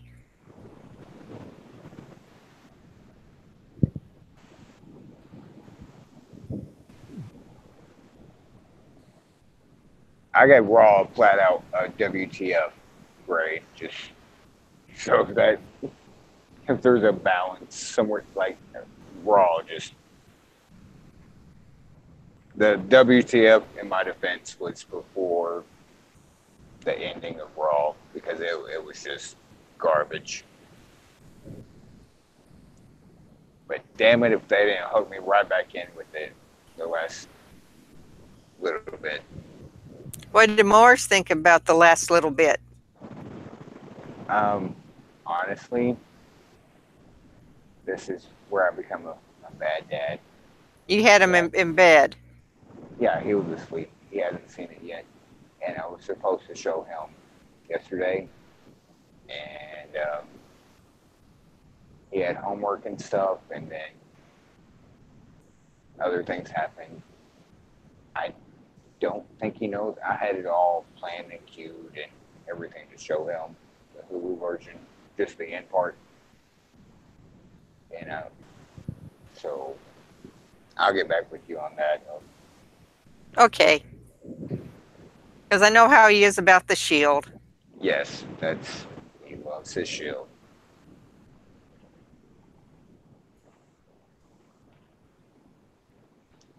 He fell asleep like right after the Ronda Stephanie thing. He fell asleep, and so okay, just like the week prior with Dean returning. At the end, like okay, we're just gonna keep this hush hush, and we're gonna put it on Hulu and act surprised. And I had that all set up, and then things happened where he doesn't know that it happened yet. So I'll be ready tomorrow when he gets home. Though that's 20 minutes or so, and let him work out. Then you have to tell us all about it. Of course.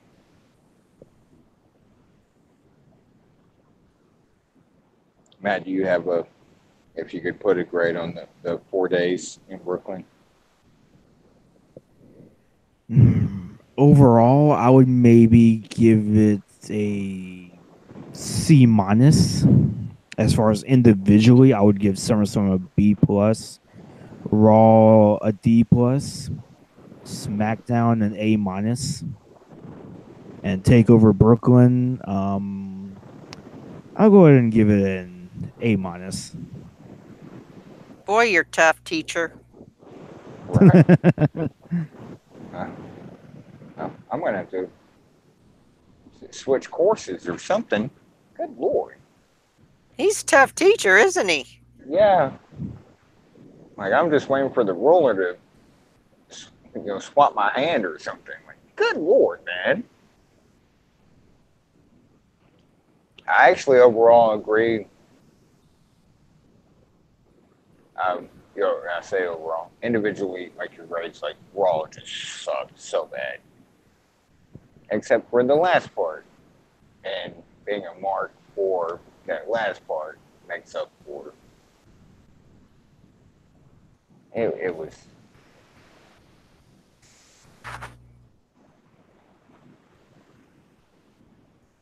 Raw sucked so bad.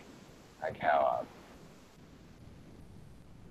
thankfully I did, persevere and watch all of it because holy crap.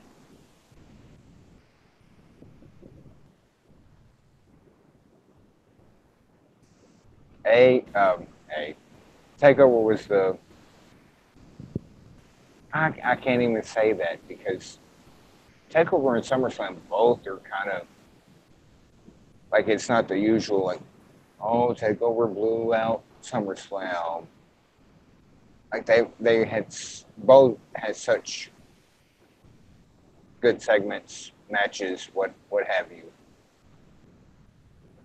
Like it's not the usual. Like there, you can't compete with that main roster. They did. Raw just completely sucked. SmackDown,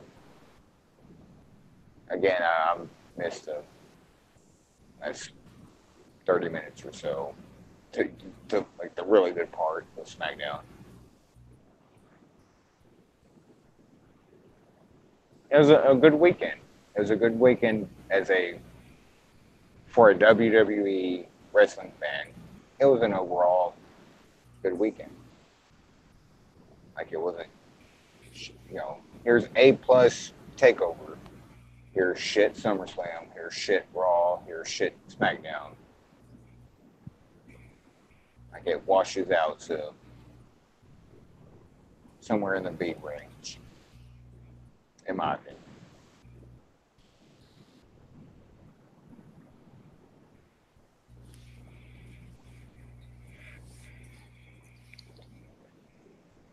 Anything else we need to talk about?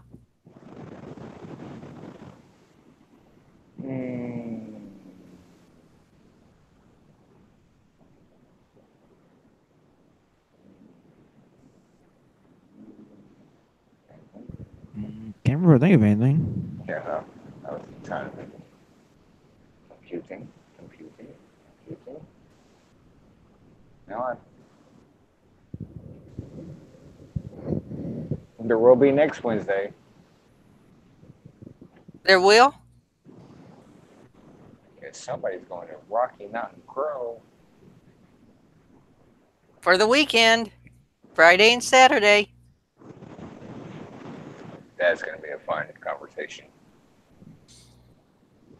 No, what's going to be fun is I'm doing the Rack House on Friday night. It runs 10 p.m. to midnight, plus the after party, which means I probably won't get home until after 3 o'clock in the morning. Then I'm guesting on shooting debris You're gonna be hungover as shit. and tired. Do what I always do. I know we're good. Like that's. I need to get that on a shirt and like copyright it. I know we're good.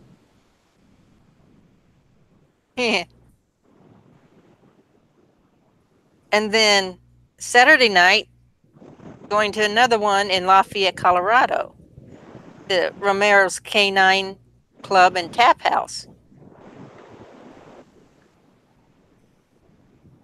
It's a Nice. dog-friendly place.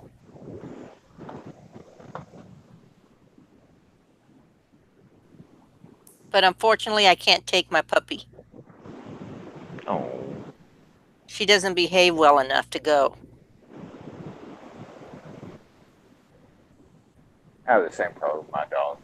Like we opened a little small dark dog park around here, and like nope, can't do that shit.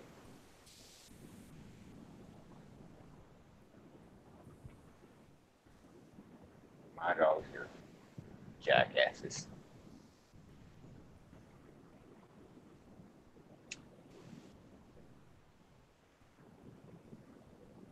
And other than that, I think we covered the last few days. Yeah, I think we have. So where can they get a hold of you, Metal Matt? Well, you can find me on Twitter at MetalMatt15, and you can also catch me on Cage Side Seats on the daily and the nightly.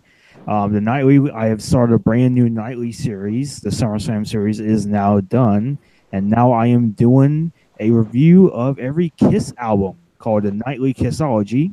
I'm going to be taking a look at every single Kiss album. Tonight was Dressed to Kill, and so that was a decent enough album. So you can catch me on the NXT threads and SmackDown threads there as well. And this week, it's going to be a brand new episode of the Ruthless Aggression Era podcast. This week, I'm going to be having George from Two Guys One Sport and Connoisseurs of Wrestling on the episode on the podcast, and we will be talking about both Raw 2 for the original Xbox as well as Unforgiven 2003. So that's going to be a great episode. You definitely want to check that out. It's at 8 p.m. Eastern, 7 p.m. Central on Friday night. So definitely check it out. And what about you, Mox? I don't know where you can find me. You can find me somewhere in the universe. No, I'm at Fireman6809 on Twitter. Prince Marshall Lopez on KTC. And of course, there's Violent Wrestling Podcast at Violent Wrestling. No G on Twitter. And other than that, don't look for me. Sorry.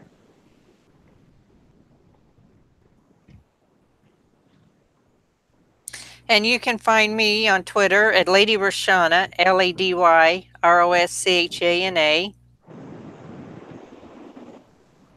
You can also find me on Twitter at Violent Wrestling.